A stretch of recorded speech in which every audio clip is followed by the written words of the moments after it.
Perutku nggak berguna. Melahirkan anak perempuan nggak guna. Dan kamu masih berani makan di sini? Kakak ipar kedua, kamu sial banget. Kamu menikah ke sini dan punya anak perempuan. Dan sekarang mau numpang hidup di rumah. Bu, Chang He kerja paling keras setiap hari. Kenapa kamu usir kami? Kenapa? Karena akulah yang pegang kendali di sini. Ini baju Xiao He. Kamu nggak boleh ambil. Anak perempuan nggak guna. Kenapa pakaikan dia baju bagus? Simpan buat anak laki-laki kakakmu nanti.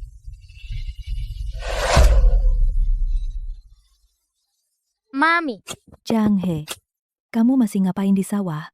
Cepat pulang dan lihat. Ada apa Tante Zhang? Ibumu mau usir istrimu. Katanya mau pisah keluarga. Istrimu ditampar ibumu. Wajahnya bengkak.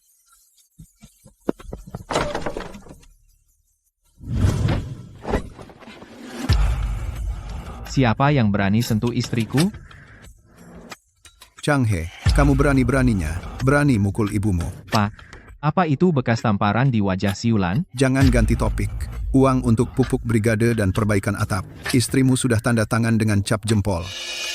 Chang He, aku nggak. Ibu bilang itu surat pisah. Aku nggak bisa baca. Hitam di atas putih. Ada cap jempol merah. Utang ini ditandatangani istrimu. Itu urusanmu sendiri. Jangan numpang hidup di sini. Ibu dan bapak nggak bisa menghidupi banyak orang. Kakak kedua, urus sendiri. Kakak kedua, bukan berarti kami nggak ninggalin apa-apa buatmu. Rumah tua di ujung desa, kan sudah kami kasih? Iya dong. Rumah itu warisan nenek moyang. Itu sudah cukup ngasih muka, cuma agak reyot, bocor, sedikit ambruk. Bahkan anjing nggak mau tinggal. Kakak ipar, bukannya kamu hebat? Pergi tinggal di rumah reot itu, lihat aja kalian bertiga. Bisa cari emas dari tempat kumuh itu? Baiklah, aku ambil utang ini. Aku terima pisah. Mulai hari ini, aku nggak ada hubungan lagi dengan kalian, Mas Ahno, dan rumah tua di ujung desa. Karena sudah diberikan padaku secara tertulis, mulai sekarang, setiap bata dan genteng, setiap helai rumput, nggak ada hubungan sama kalian. Anak kedua Pak Song diusir. Rumah ini sudah terbengkalai bertahun-tahun. Nggak takut tempat kumuh itu ambruk menimpa kamu. Menimpa sampai mati. Melahirkan anak perempuan. Nggak heran, nggak ada yang mau sama kamu. Aku dengar dulu ada tikus, dindingnya berongga. Dikasih gratis pun nggak ada yang ambil. Chang He, ada apa? Nggak apa-apa. Waktu kecil, kakekku mengajakku ke sini untuk perbaiki rumah ini. Dia bilang rumah tua ini kelihatan reyot, tapi dindingnya pakai teknik lama. Nggak bisa sembarangan dibongkar. Joni Sara, Begini reyot, teknik lama apa? makin tua sesuatu, makin nggak bisa dinilai dari luarnya. Chang He, maaf. Aku nggak tahu itu surat utang. Kenapa nangis? Selama kita bertiga bersama, itu lebih baik daripada di rumah itu. Utang ini, cepat atau lambat aku bereskan dengan mereka. Mereka pikir rumah ini terlalu reyot, jadi mereka buang padaku. Kalau begitu, dari rumah reyot ini, aku akan menghidupi Siulan dan Xiao He. Chang He, atapnya bocor banget, selimutnya basah kuyup. Aku tambal sementara. Besok pagi-pagi aku perbaiki. Katanya, rumah ini nggak ada yang mau meski gratis. Aku tetap di sini, dan bangun hidup kita. Chang He, rumah ini mau roboh? Belum roboh. Tembok di luar sudah lapuk, tapi rangkanya masih kokoh. Nanti kalau demam Xiao He turun, aku harus perbaiki rumah ini dalam dan luar, dengan baik. Ma, aku dingin. Chang He, Xiao He demam. Dahi dia panas banget. Aku akan temui kepala desa besok. Desa nggak bisa timpakan semua utang pada kita. Pak Sun, ibu saya paksa Siulan tanda tangan surat utang itu. Desa nggak bisa nerima itu. Hitam di atas putih. Desa cuma ngakui cap jempol. Dik, kamu masih muda dan kuat. Apa salahnya bayar sebagian utang orang tua? Terima nasibmu. Kakak. Bukannya aku nggak bisa ngitung. Dulu aku pikir kita keluarga, jadi aku nggak ambil pusing. Tapi hari ini aku akhirnya ngerti. Kalau nggak beresin keuangan, orang lain akan timpakan semua utang ke aku. Lagi pula, bukankah keluarga juga ngasih kamu rumah tua? Kamu nggak rugi, itu warisan dari leluhur kita. Waktu aku terima, rumah itu hancur. Tapi pas soal utang, tiba-tiba jadi warisan. Baik, kalian semua menjebak aku. Aku akan ingat utang ini. Chang He, anak kita makin lemah. Kita harus bawa dia ke kota. Aku ke kota cari temanku Huzi, tunggu aku.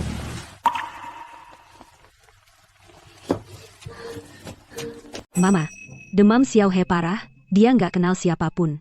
Tolong pinjamkan aku $5 buat ke dokter. Sekarang kamu baru ingat panggil aku mama? Dulu kamu galak banget waktu kita pisah keluarga. Aku mohon sambil berlutut.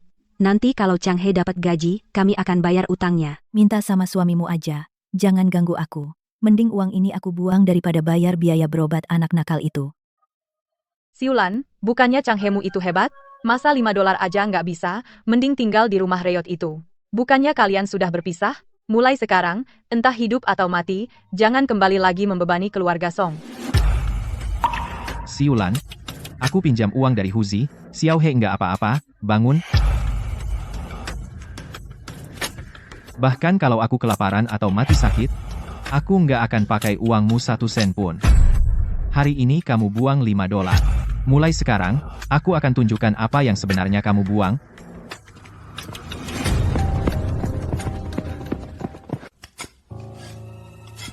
Oh, Chang He, mau perbaiki rumah? Gubuk ini tetap bocor walau diperbaiki. Mending pindah aja.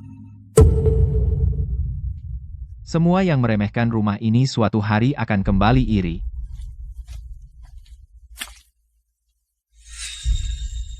Kakek, apa yang dulu kakek katakan?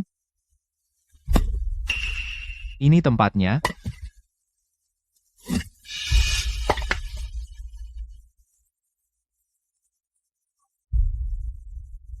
Di dalam tembok ini, benar-benar ada sesuatu yang tersembunyi.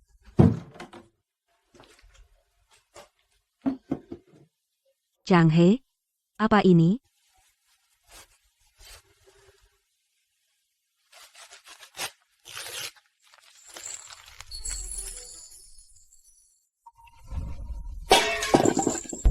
Ini adalah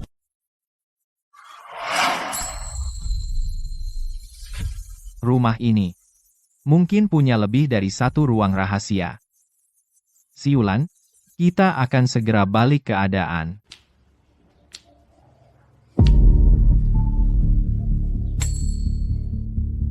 Kualitas bagus? Ada berapa lagi, kawan?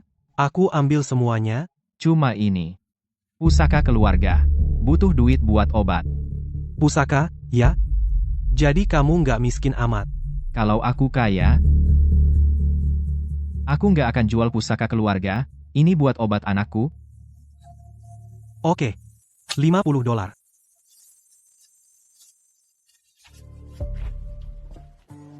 Permisi, 5 pon daging, 20 pon beras, 10 pon tepung, 2 botol arak, si Feng.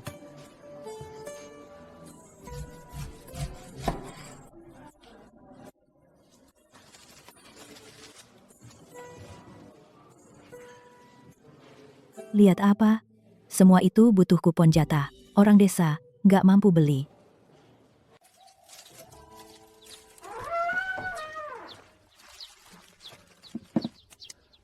Chang He, kamu ngapain?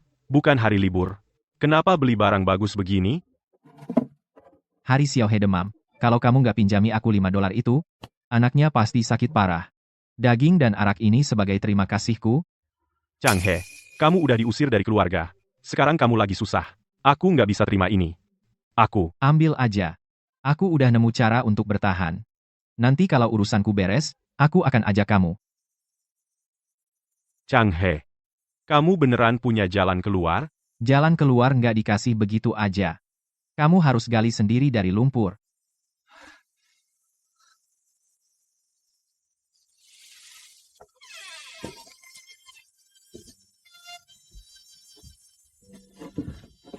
Chang He, beras dan tepung ini, dan daging sebesar ini.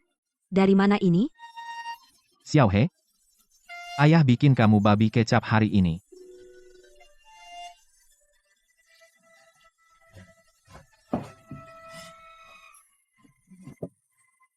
Chang He, koin perak itu. Tenang aja. Aku cuma pakai 1. Sisanya, gak ada yang tahu, rumah reot ini, mereka kasih aku secara hitam di atas putih. Setiap sen yang digali dari sini, adalah penyelamat keluarga kita. Si Ulan, nyalakan api. Kita mau makan sepuasnya hari ini. Siapa yang masak daging? Berapa banyak minyak? Baunya enak banget.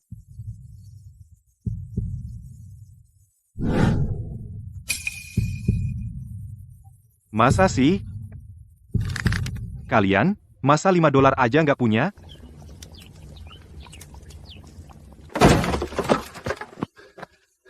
Kamu, Kak, Ibu dan Ayah di rumah lagi makan roti jagung.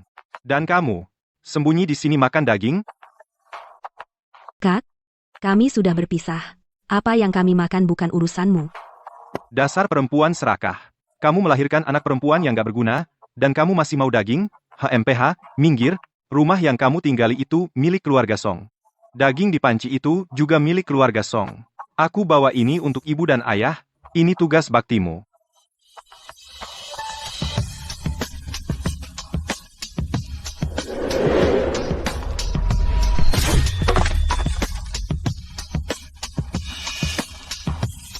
Ayo, coba. Perjanjian perpisahan, hitam di atas putih, mulai hari ini, aku, Song Changhe, putuskan semua hubungan dengan keluarga Song. Kamu gak mau rumah ini, kamu bebankan utang padaku, sekarang kamu cium daging, dan sekarang kamu mau anggap kami keluarga. Siapapun yang berani masuk ke halaman ini, aku cincang dia. Song Changhe, dasar ular tak tahu budi.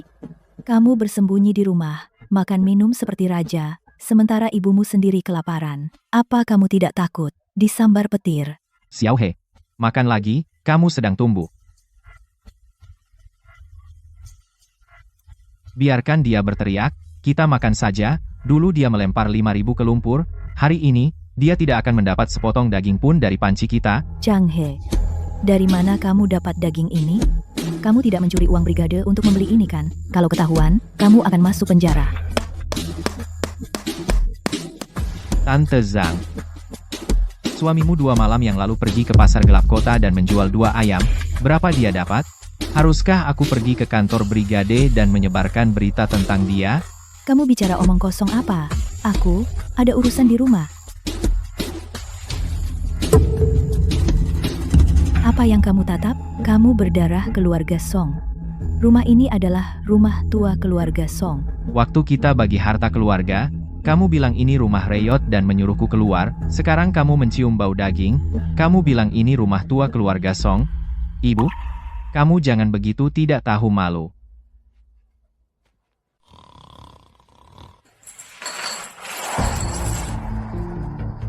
Hanya mengandalkan uang perak ini, makan tanpa kerja bukan solusi. Pasar gelap terlalu berisiko, tidak bisa dilakukan terus-menerus.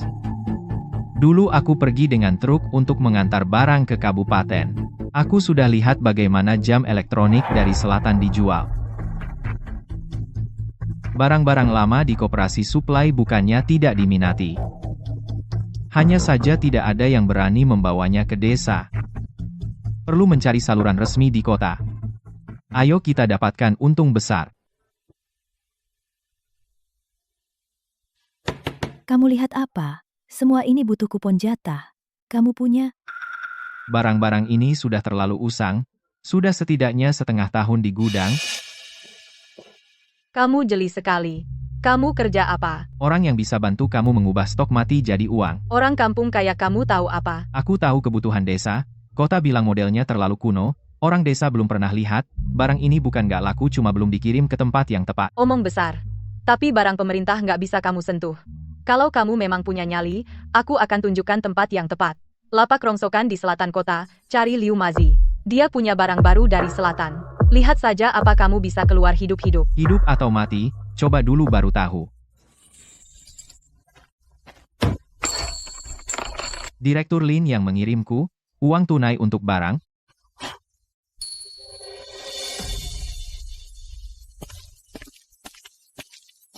Demi Direktur Lin, aku lakukan. Tapi, kakak, koin perakmu kualitasnya jelek. Paling cuma $20. Tuan Liu, kamu mau membuli anak kampung, maksa harga murah dan nipu aku? Ini daerahku, aku yang atur, tinggalkan koin perakmu dan pergi. Aku lolos dari cengkeraman para lintah darat di keluarga Song. Aku nggak akan biarkan orang lain menginjakku. Liu Bopeng, kamu udah pegang jam tangan elektronik ini selama 2 minggu? Kalau nggak dijual sekarang, nanti kalau sudah panas, kamu bakal terjebak dengan semuanya. Kok tahu? Aku nggak cuma tahu stokmu macet. Aku juga tahu, di seluruh kota ini, aku satu-satunya yang mau ambil barangmu. Aku bantu kamu pindahin barang ke desa. Orang kota nganggap itu barang kuno. Orang desa maunya baru. Kamu punya stok barang? Yang aku lihat adalah uang. 2 keping perak dan $100, ditambah 50 jam tangan elektronik dan 10 radio, berikan dengan harga grosir terendahmu, mau ambil risiko. Kak, kamu punya nyali? Deal ini, aku ikut. Pak Liu, kesepakatan pertama, aku akan ikuti aturanmu, mulai sekarang, aturanku, kamu juga harus ingat aturanku.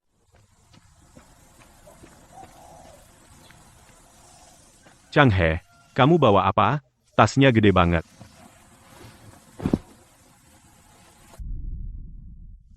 Ya ampun. Ini barang langka. Chang He, kamu kaya mendadak. Beberapa hari lalu, kamu tinggal di gubuk bocor. Sekarang kamu bawa pulang barang impor semua. Anak ini pasti ada yang nggak beres. Nggak. Dari mana uangnya? Apa benar ada sesuatu di gubuk tua itu? Kawan-kawan, barang-barang ini, bawa ke desa sebelah untuk dijual. Setiap yang kamu jual, aku bayar $2 langsung. Chang He, $2? Kami cuma dapat beberapa sen sehari kerja di tim. Ini uang muka ongkos kirim kalian, ambil. Bekerja denganku, dan aku pastikan kalian semua diperlakukan adil, tapi biar jelas, penjualan harus transparan, dan uang harus dipertanggungjawabkan. Siapapun yang menipu warga desa, aku yang pertama akan membuat mereka membayar. Pak Sun, kamu harus bertindak. Chang He sekarang, setiap hari menyuruh orang menjual barang asing itu. Itu kejahatan serius, spekulasi. Chang Shan, kamu tidak bisa asal bicara tanpa bukti. Apa kamu punya bukti? Seluruh desa sudah melihatnya, halamannya penuh dengan barang, Pak Sun. Kalau kamu tangkap dia, barang-barang itu akan disita, brigade akan makmur tahun ini, lagi pula, modalnya pasti dari sumber yang tidak jelas. Waktu kita bagi harta keluarga, dia bahkan tidak punya 2 sen. Kok tiba-tiba punya banyak stok? Mungkin dari rumah leluhur keluarga Song, dia gali dan curi sesuatu. Ayo, bawa milisi. Kita akan tangkap spekulan itu. Chang He, kalau kamu benar-benar menggali sesuatu dari rumah tua itu, kamu harus mengembalikannya. Song Chang He berhenti di situ. Chang He, kamu melakukan spekulasi, menjual barang yang dikuasai negara. Pak Sun hari ini datang untuk menyita semua barang ilegalmu. Chang He, kamu terlalu berani. Anak buah, bawa semua barang ini ke markas brigade. Chang He, hari ini, bukan hanya barang yang akan disita, tapi rumahmu ini juga akan digeledah habis-habisan.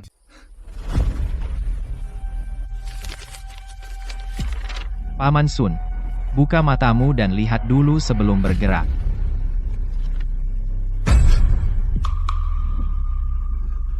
Ini sertifikat dari Koperasi Pemasok dan Pemasaran. Aku, Song Chang He, jual barang untuk Koperasi Pemasok Kota. Sah dan sesuai aturan, siapa yang berani menyentuh barang negara, berarti merusak ekonomi nasional. Mustahil. Kau, orang kampung, masa kau bisa dapat sertifikat dari koperasi? Ini pasti palsu. Palsu? Kalau gitu, lapor aku ke polisi di kota, si Song Changshan. Kau pikir aku sepertimu, yang hanya tahu mencuri dan merampok? Setiap sen yang aku, Song Chang He, cari bisa dipertanggungjawabkan. Ini semua salah paham. Chang He, kau berhasil. Paman Sun senang untukmu. Ayo, ayo, bubar semua.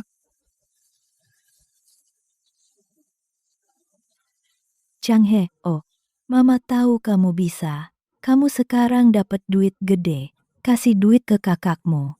Dia mau dijodohkan. Namaku Song, tapi dengan keluarga Songmu itu, aku selesai. Dasar bocah nakal. Aku ini ibumu. Berani kamu menyangkalku. Waktu kau usir aku, kau bilang aku beban. Sekarang aku cari duit, kau panggil aku anakmu, Ma. Ikatan keluarga ini terlalu murah. Kau masih tinggal di rumah tua keluarga Song. Rumah itu warisan leluhur. Apapun yang kau gali atau hasilkan, harus dibagi dengan keluarga. Perjanjian pembagian keluarga, hitam di atas putih, rumah itu, diberikan padaku oleh tanganmu sendiri. Dulu kau pikir rumah itu reyot, sekarang jangan iri karena jadi berharga.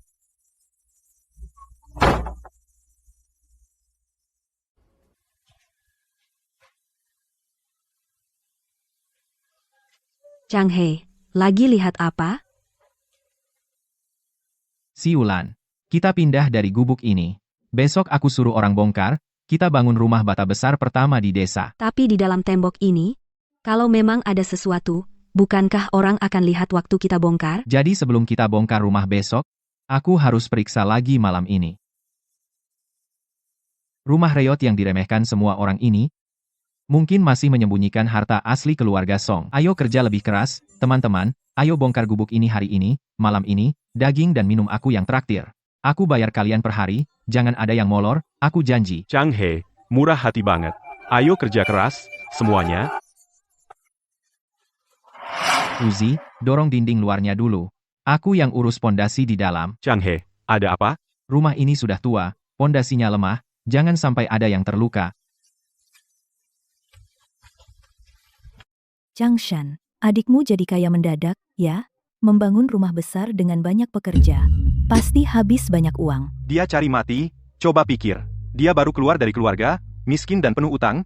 Dari mana dia dapat uang sebanyak itu? Aku bilang sama kamu, uang itu kotor. Dia pasti melakukan sesuatu, seperti pembunuhan dan perampokan.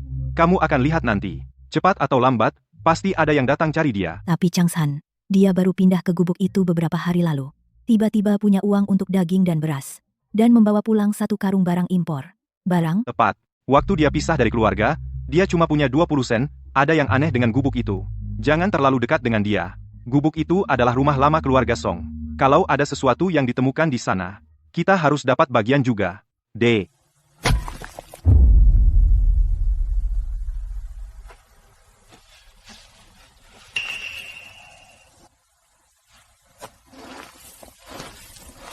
Kamu pikir itu terlalu reyot, jadi kamu memberikannya padaku? Sekarang, setiap barang di rumah ini, tidak ada hubungannya dengan kalian.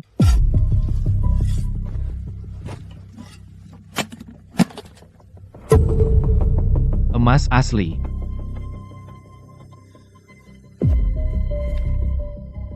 Peninggalan leluhur kita, bukan untuk pemalas hidup enak, tapi untuk yang tak punya jalan keluar mengubah nasib.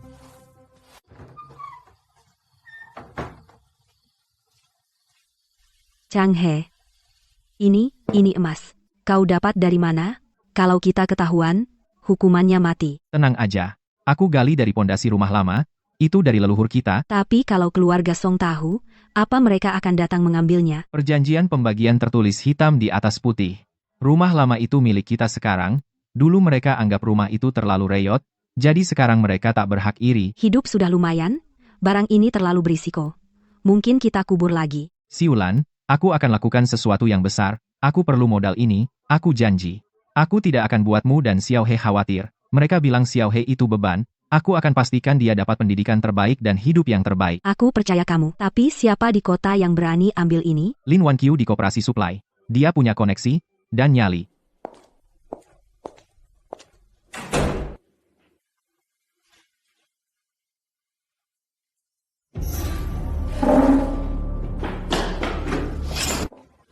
Song Chang He, kau gila? Barang ini radioaktif sekarang. Jujur, sumbernya bersih? Bersih. Perjanjian keluarga Song hitam di atas putih memberiku rumah lama itu. Barang ini, aku gali dari pondasi rumahku sendiri. Kalau begitu kau tak bisa sembarangan pindahkan. Satu langkah salah, kau, istri, dan anakmu habis. Ini pusaka keluarga. Bu Lin. Aku tahu ini barang panas. Makanya aku datang ke kamu. Pasar gelap nggak sanggup terima barang sebanyak ini, bahkan kalau bisa, kamu bakal dimakan hidup-hidup. Dan kamu baru saja bangun rumah, dan keluarga Song mengawasimu. Kalau ada yang tanya asal uangmu, kamu akan dibakar hidup-hidup. Jadi aku butuh koneksi ayahmu untuk mengubah uang ini menjadi modal untuk bisnis legal kita, untung. Aku kasih kamu 20%. Uang harus jadi barang, barang harus jadi pembukuan, pembukuan perlu stempel resmi, baru setelah itu, siapapun yang periksa, aku nggak takut. Oke? Serahkan ini padaku. Aku akan jawab dalam 3 hari. Tapi ada syarat.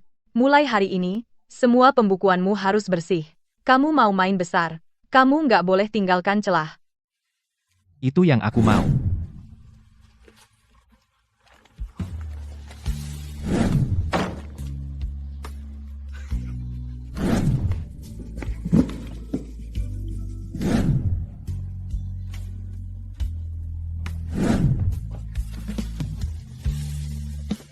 Rumah lama itu memberiku awal. Tapi untuk benar-benar berdiri teguh, aku nggak bisa hanya andalkan emas batangan. Aku andalkan aturan.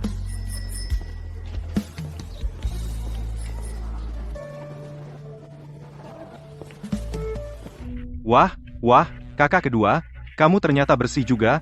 Aku ingin lihat gimana kamu dapat uang ini. Waktu kita pisah harta, kamu bokek. Setelah pindah ke rumah Reyot itu, kamu berhasil balik, pasti ada sesuatu di rumah itu. Paman Sun, aku melihatnya dengan mataku sendiri. Kakak kedua ngasih Liu Sibopeng setumpuk uang tunai di tempat rongsokan. Liu Sibopeng? Bos pasar gelap itu. Kamu lihat benar. Benar sekali. Peti-peti barang dipindahkan keluar, izin koperasi suplainya jelas cuma kedok. Yang dia lakukan sebenarnya masih jual beli pasar gelap. Dan soal uangnya sangat aneh, dia cuma punya 20 sen waktu kita berpisah. Dia pindah ke rumah tua dan langsung mulai bangun dan timbun barang. Dia pasti menggali sesuatu dari rumah leluhur keluarga Song. Oke, pakai izin palsu nipu aku? Ayo, bawa orang periksa pembukuannya. Kalau dia benar-benar menggali sesuatu yang asal-usulnya mencurigakan, itu harus diserahkan ke komite desa dulu. Kakak kedua, jangan pura-pura. Aku melihatmu dengan mataku sendiri dapat barang pasar gelap dari Liu Sibopeng. Song Changhe, kamu dilaporkan karena penipuan pembukuan. Serahkan buku besarmu. Kami akan melakukan audit menyeluruh. Dan rumah ini. Apa sebenarnya yang kamu gali dari situ? Kamu harus jelasin itu juga. Periksa. Baiklah, Paman Sun. Sebaiknya kamu periksa baik-baik. Periksa pembukuannya. Aku akan tunjukkan rumahnya, biar kamu lihat jelas. Ini dia hitam di atas putih. Rumah tua itu milikku, Song Changhe.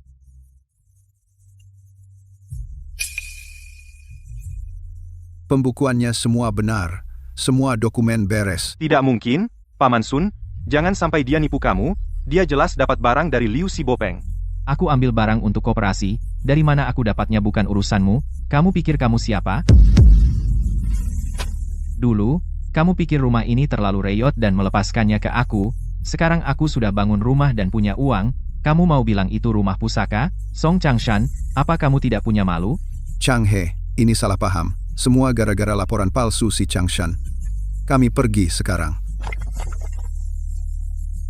Rumah tua itu miliknya waktu pembagian harta. Dia tanggung hutang dan pertaruhkan nyawa. Sekarang mereka iri. Kenapa dia? Kenapa dia bisa dapat barang dari Liu Sibopeng dan cari uang, tapi aku nggak bisa? Apa saja yang Song Changhe bisa lakukan, aku juga bisa. Besok aku akan temui Liu Sibopeng dan rumah sialan itu. Kakak kedua, kalau kamu bisa menggali sesuatu, aku pasti akan menggali juga, cepat atau lambat. Pak Liu, saya kakaknya Song Changhe. Katakan. Pak Liu, kalau adik saya bisa dapat barang dari Anda, saya juga bisa. Saya mau menyingkirkannya dan dapat barang langsung dari Anda. Oh, kamu mau mencuri bisnis adikmu sendiri? Kamu punya uangnya? Ya, saya punya uang mahar. Asal Anda mau memasok, Pak Liu, kita bisa nego harganya. Keberhasilan adikmu berasal dari matanya dan keberaniannya. Apa yang kamu punya? Dia hanya anak kedua yang diusir, dan dia berhasil. Saya anak sulung keluarga Song, apa saya lebih buruk darinya? Baiklah, hanya orang bodoh yang menolak uang, bawa uangnya besok dan ambil barangnya. Kakak Changhe, kakakmu yang besar datang menemuiku hari ini. Katanya dia mau pakai uang mahar untuk ambil barang dariku, untuk menyingkirkanmu. Haruskah kita menjebaknya? Tidak perlu repot. Aku terlalu kenal dia, serakah dan pelit, dia pasti akan pilih yang paling untung, barang cacat termurah dan jual sebagai barang asli. Jadi maksudmu? Jual saja apapun yang dia mau. Peringatkan dia tentang risikonya, tapi kalau dia bersikeras menghancurkan dirinya sendiri, jangan hentikan dia. Aku sudah memberi keluarga Song kesempatan, tapi mereka terus mengganggu urusanku. Sekarang dia sendiri yang lompat ke lubang. Biarkan dia belajar dengan cara yang keras. Itu kejam. Paham.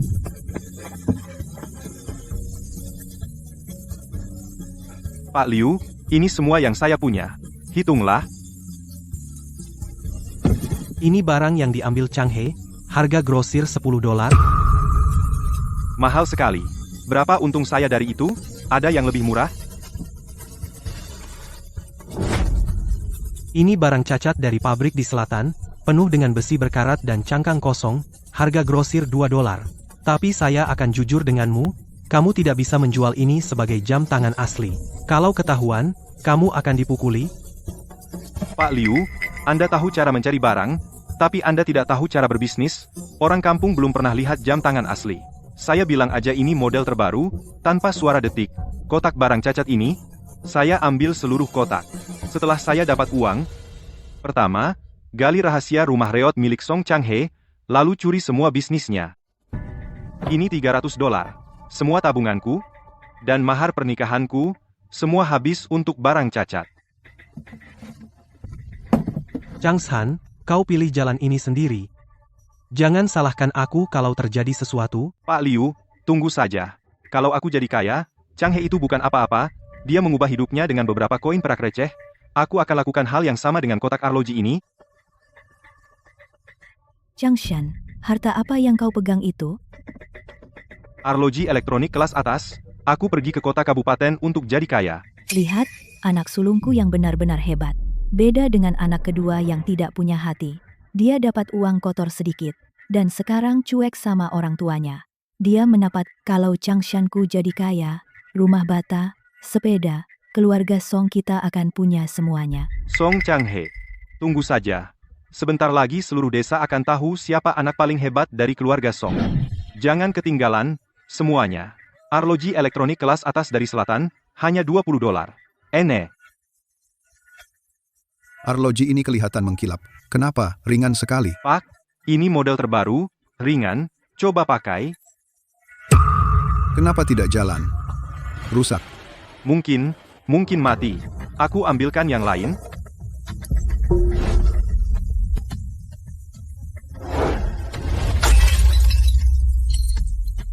Kemari, semuanya. Lihat, ini bukan arloji elektronik sama sekali. Di dalamnya, semuanya besi berkarat dan roda gigi plastik. Dia penipu. Dia menipu orang dengan barang palsu. Tangkap dia. Tangkap dia. Bawa dia ke polisi. Pembohong, kamu pikir bisa jadi seperti Song Chang He? Kamu nggak layak. Xiao Fang, Chang Shan pergi ke kota dan dapat uang banyak. Dia akan bawa uang mahar dan segera menikahimu. Chang Shan, bukannya kamu pergi jual jam tangan? Mana uangnya? Uang maharku. Palsu. Semua palsu. Isinya potongan besi berkarat, semua uang habis. Kamu pecundang. Kamu ambil uang maharku dan beli barang palsu. Aku nggak jadi nikah sama kamu. Ya Tuhan, aku nggak bisa hidup begini. Bukannya kamu bilang kamu lebih hebat dari adikmu? Dia lagi bangun rumah bata, kamu kehilangan semua uang mahar. Liu Mazi, kamu bajingan, kamu jual barang palsu padaku, kembalikan uangku. Sudah kuperingatkan, kan? Itu cangkang kosong cacat, kamu maksa beli. Mau nipu penduduk desa. Aku nggak peduli, kembalikan uangku, aku lawan kamu. Lemparkan dia keluar. Jangan kotori lantaiku. Adikmu bisa cari uang, karena dia tahu uang apa yang harus diambil, dan jebakan apa yang harus dihindari. Kamu cuma cocok untuk sampah sisa.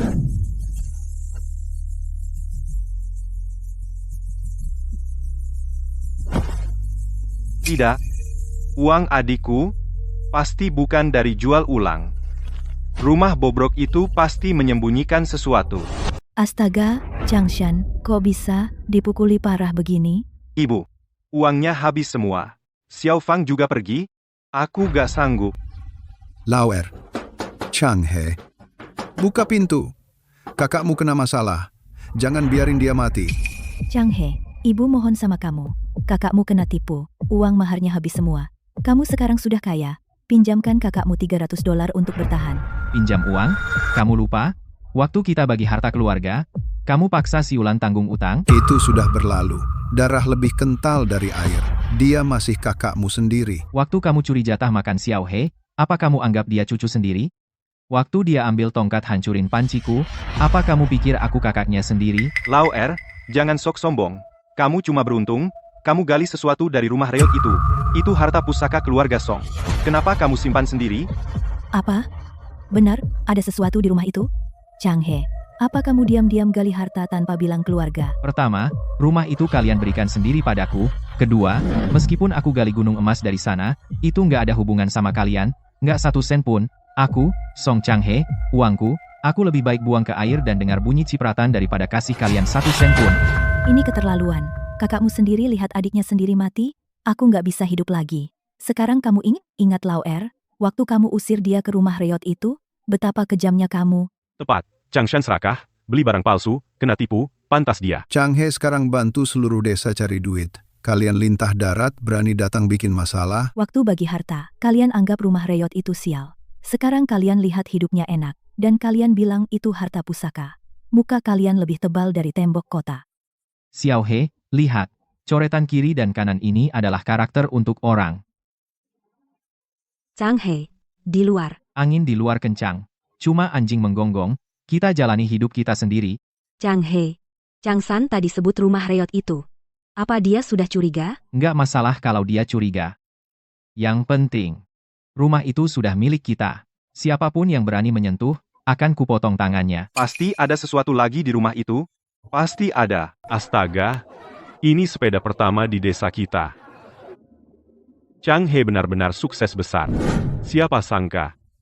Orang yang dulu ditendang ke gubuk itu, sekarang dia tinggal di rumah bata besar pertama di desa. Chang He, mulai sekarang, ekonomi desa butuh kamu yang pimpin. Om Sun, aku bisa pimpin, tapi catatan harus jelas dan kerja jujur. Siapapun yang coba curang, aku nggak pilih kasih. Hei, bukankah ini orang besar yang sukses di kota? Kenapa kamu sembunyi di sini? Chang He beli sepeda, sementara dia pakai mahar beli barang rongsokan, dan istrinya kabur. Lucu banget. Chang Shan, kamu benar. Pasti ada harta di gubuk itu. Kalau enggak, gimana Chang He bisa sukses secepat itu? Sekarang gubuknya sudah hilang, dan dia bangun rumah di atasnya. Apalagi yang kamu mau? Bangun rumah nggak akan membantu. Buktikan itu properti warisan keluarga Song. Dia harus ngeluarin itu. Chang He, seluruh desa memujimu. Hidup kita sekarang, nggak pernah kita bayangin. Siulan, jualan jam tangan itu menguntungkan, tapi itu bukan rencana jangka panjang. Arah angin bisa berubah kapan saja. Uang perak ini, menjaga keluarga kita tetap hidup, tapi untuk benar-benar mandiri, kita nggak bisa selalu mengandalkan warisan leluhur. Kita punya modal sekarang. Aku sudah putuskan. Aku akan ke kota untuk melakukan hal besar, memulai bisnis sungguhan. Kamu yakin? Sudah. Rumah lama memberiku modal pertama. Lalu, aku akan pakai modal ini, dan ubah jadi pabrik yang nggak bisa diambil siapapun, Direktur Lin. Bisnis jual belinya, saya berhenti. Kita lagi untung besar sekarang. Kenapa berhenti sekarang? Pasar hampir jenuh, dan risiko kebijakannya terlalu tinggi. Saya dengar, pabrik garmen milik negara di kota ini akan segera bangkrut. Ya, peralatannya sudah usang. Mereka tidak bisa bayar gaji. Para pekerja demo setiap hari. Ini jadi masalah besar bagi kota. Aku mau ambil alih pabrik itu. Kamu gila. Itu bencana. Uang yang kamu tabung, gak akan cukup. Kalau manajemennya bagus, kekacauan bisa jadi ladang emas. Aku yang sediakan modal dan manajemen. Kamu urus dokumennya untuk prosedur kontrak dengan kota. Kamu mempertaruhkan seluruh kekayaanmu. Bukan semua kekayaanku, ini kehidupan yang diperjuangkan dari rumah bobrok, untuk masa depan yang lebih besar. Lin Wan Qiu, kamu mau jadi mitra resmiku, dan besarkan usaha? Oke, aku percaya padamu. Tapi mulai hari ini, kamu bukan lagi hanya Song Chang He si reseller. Penghidupan ratusan pekerja akan ada di pundakmu. Aku bisa tangani. Pak Sekretaris Wang, Chang He mungkin dari desa, Tapi dia sangat pintar bisnis. Dia mau mengeluarkan semua tabungannya untuk mengontrak pabrik garmen demi menyelesaikan masalah kota. Song, ini serius. Penghidupan ratusan pekerja dipertaruhkan.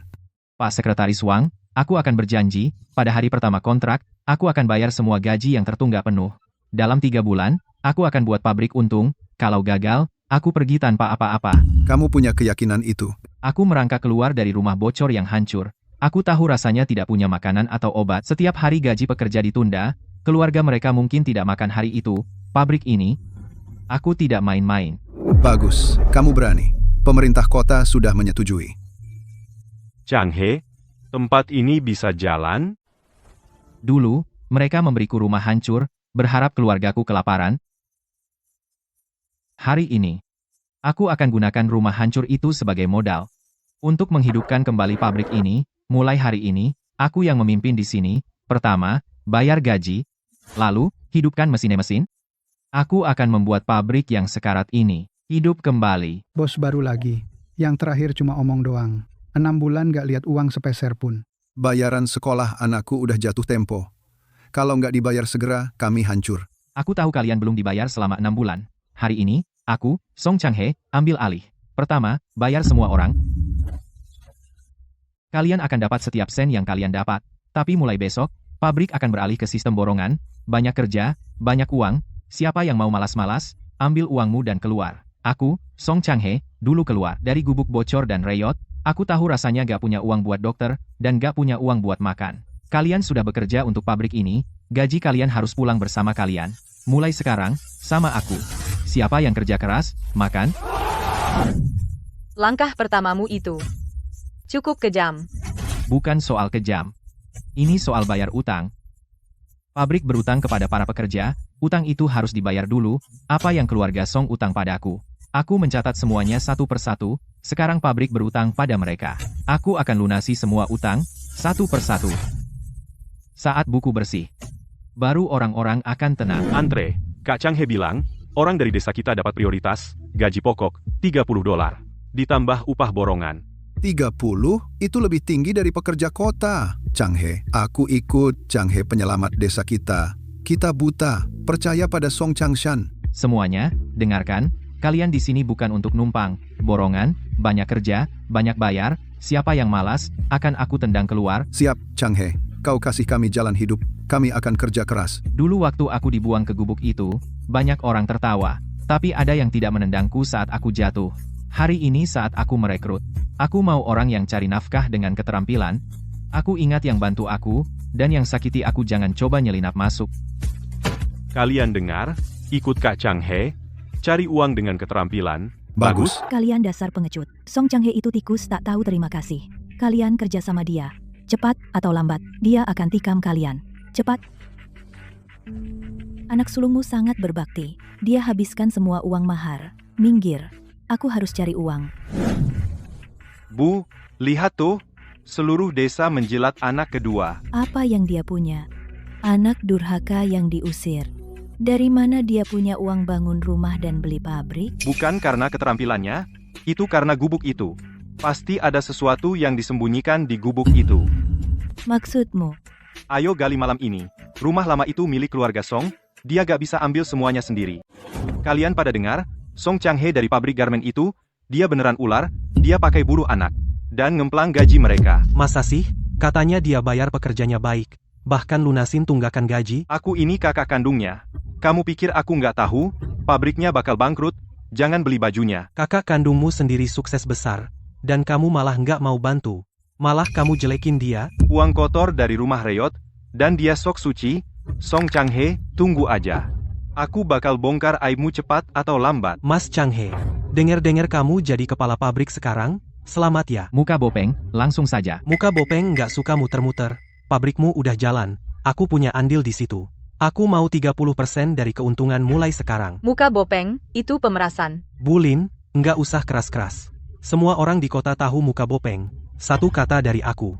Barang kalian nggak bakal keluar dari kota ini. Muka Bopeng, aku udah pernah bisnis sama kamu, tapi aku bukan anjingmu. Jangan bikin susah diri sendiri, Song Chang He. Jangan lupa, kamu dapat kiriman pertamamu dari aku. Dari hari pertama.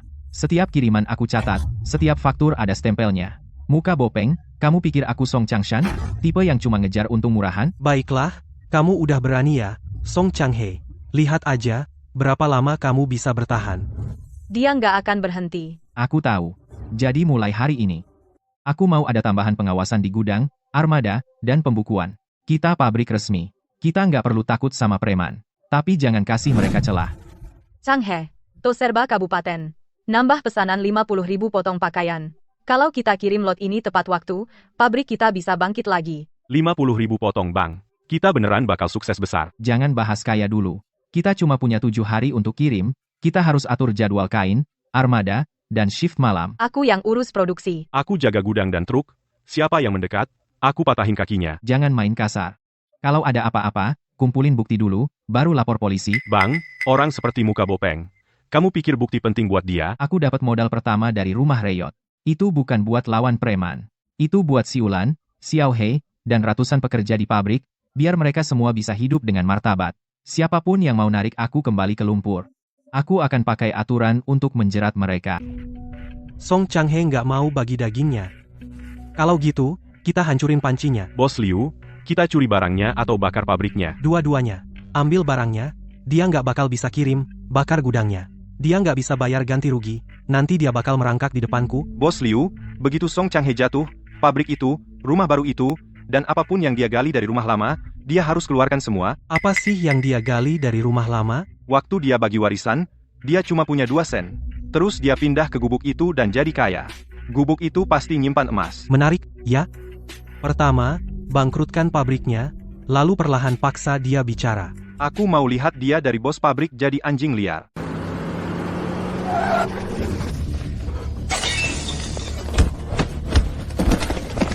Kamu berani curi barang Changhe?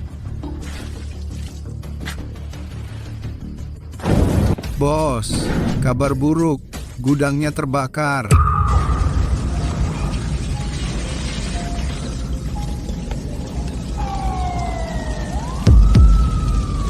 Habis. Semua kain terbakar. Kita nggak bisa kirim pesanan. Kita harus bayar denda 10 kali lipat. Pabriknya bakal bangkrut. Bos, kalau pabriknya tutup, 3 anakku nggak punya makan bulan depan. Aku baru kirim gaji ke rumah untuk biaya pengobatan ibuku. Pabriknya nggak boleh bangkrut lagi. Selamatkan nyawa dulu, baru catatan, catat semua kerugian satu persatu. Siapa pelaku?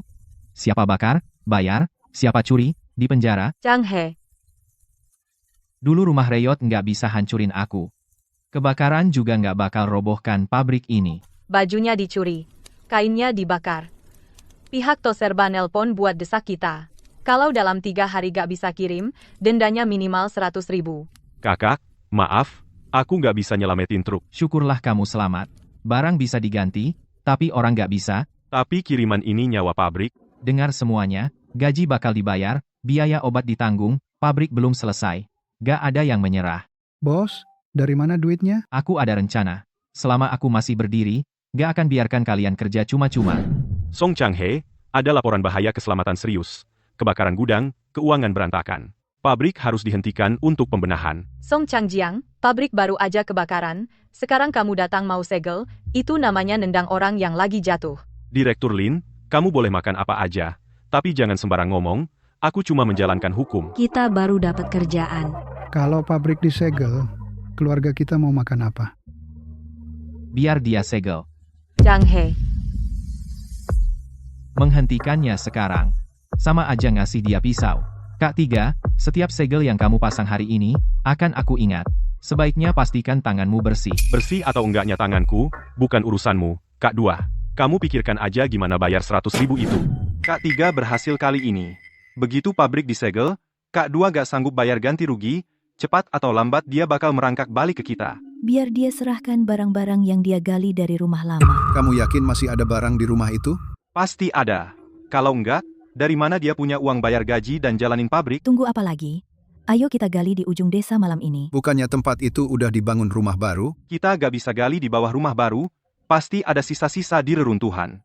Kalau Kak 2 bisa gali, kita juga bisa.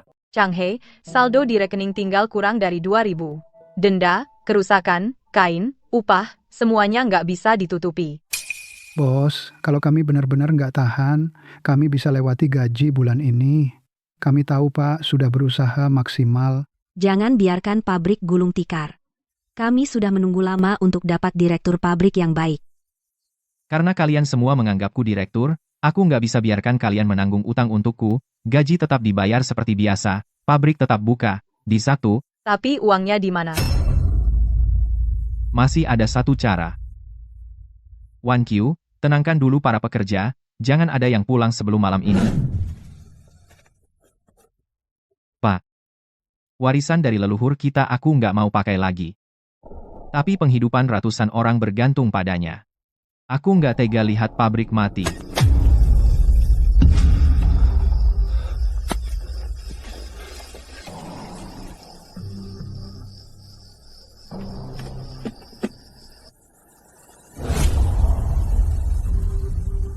Siapa? Kami gali setengah malam, cuma bata pecah dan puing. Mustahil. Chang He pasti pergi ke sana tadi malam juga. Dia pasti menemukan sesuatu. Kamu yakin? Aku cuma lihat dia bawa sesuatu. Bu, sudah kubilang, masih ada harta di rumah rusak itu. Rumah itu aslinya ku berikan padanya. Aku memberinya tambang emas. Dia pernah menemukan sesuatu, dia bisa lakukan lagi. Bu, kita nggak boleh biarkan dia simpan sendiri lagi. Chang He, kamu pergi ke pondasi rumah lama lagi?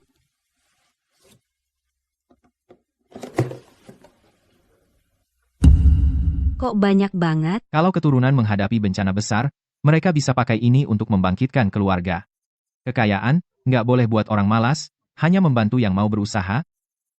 Chang He, ini yang ditinggalkan leluhur untuk pilar sejati keluarga. Dulu aku cuma ingin kamu dan Xiao He punya hidup yang baik. Sekarang pabrik punya ratusan pekerja yang juga bergantung padaku. Aku nggak bisa menyembunyikan ini terus. Tapi kalau keluarga Song tahu, Mereka sudah curiga. Semakin begitu, kita harus lewat jalur resmi. Emas batangan nggak bisa ditukar pribadi. Harus lewat bank, harus ada dokumen, harus bisa diverifikasi. Besok aku cari Wan Qiu. Ini bukan uang gampang. Ini beban. Chang Shan, kira-kira kakak dua nyembunyiin barang di rumah baru? Pasti. Setiap sen yang dia punya sekarang kotor. Jangan main-main. Kalau kamu keterlaluan, dia masih punya perjanjian pembagian keluarga. Perjanjian? Masa perjanjian bisa mengikat emas leluhur? Itu milik keluarga Song, bukan cuma Chang He. Betul, kalau dia nemu harta keluarga, dia harus bagi ke semua. Kakak tiga di kantor bisnis, kan? Suruh dia cek dana pabrik, bilang aja kakak dua jual rumah keluarga dan uangnya kotor, nanti pabriknya hancur. Kakak tiga mau turun tangan? Makin kakak dua bersinar, makin kakak tiga malu. Dia pasti mau. Mau apa? Kak tiga. Masih mau menjatuhkan kakak dua? Bicara. Uang kakak dua kotor. Dia gali emas batangan dari rumah lama, dipakai untuk buka pabrik. Itu pusaka keluarga Song. Dia simpan semua. Ada bukti? Tadi malam aku lihat dia menggali di pondasi rumah lama. Sumber dana tidak jelas. Masalah keamanan belum terselesaikan. Diduga menyalahgunakan harta keluarga. Cukup untuk menutupnya. Tutup habis-habisan. Bikin dia mohon, sambil berlutut. Sebarkan kabar. Besok kita inspeksi ulang pabrik garmen kota. Chang He, aku lagi nanya soal pinjaman ke orang di kabupaten. Wan Qiu ini kartu as peninggalan leluhurku. Aku butuh bantuanmu, melalui jalur bank nasional yang resmi, untuk mencairkan emas batangan ini secara legal. Chang He, kamu benar-benar menghabiskan seluruh kekayaanmu untuk menyelamatkan pabrik. Ratusan pekerja bergantung pada pabrik ini, aku, Song Chang He, tidak bisa mengecewakan mereka.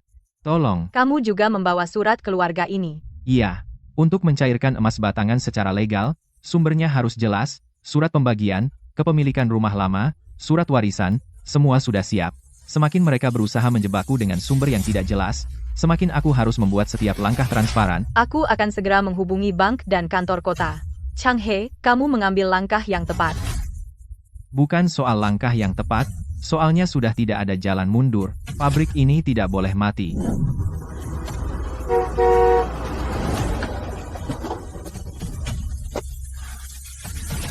Semuanya, berhenti sebentar, denda ke kota sudah dibayar lunas, segel sudah dicabut secara resmi, Ini gaji bulan ini untuk kalian semua, setiap sen, kami bagikan sekarang.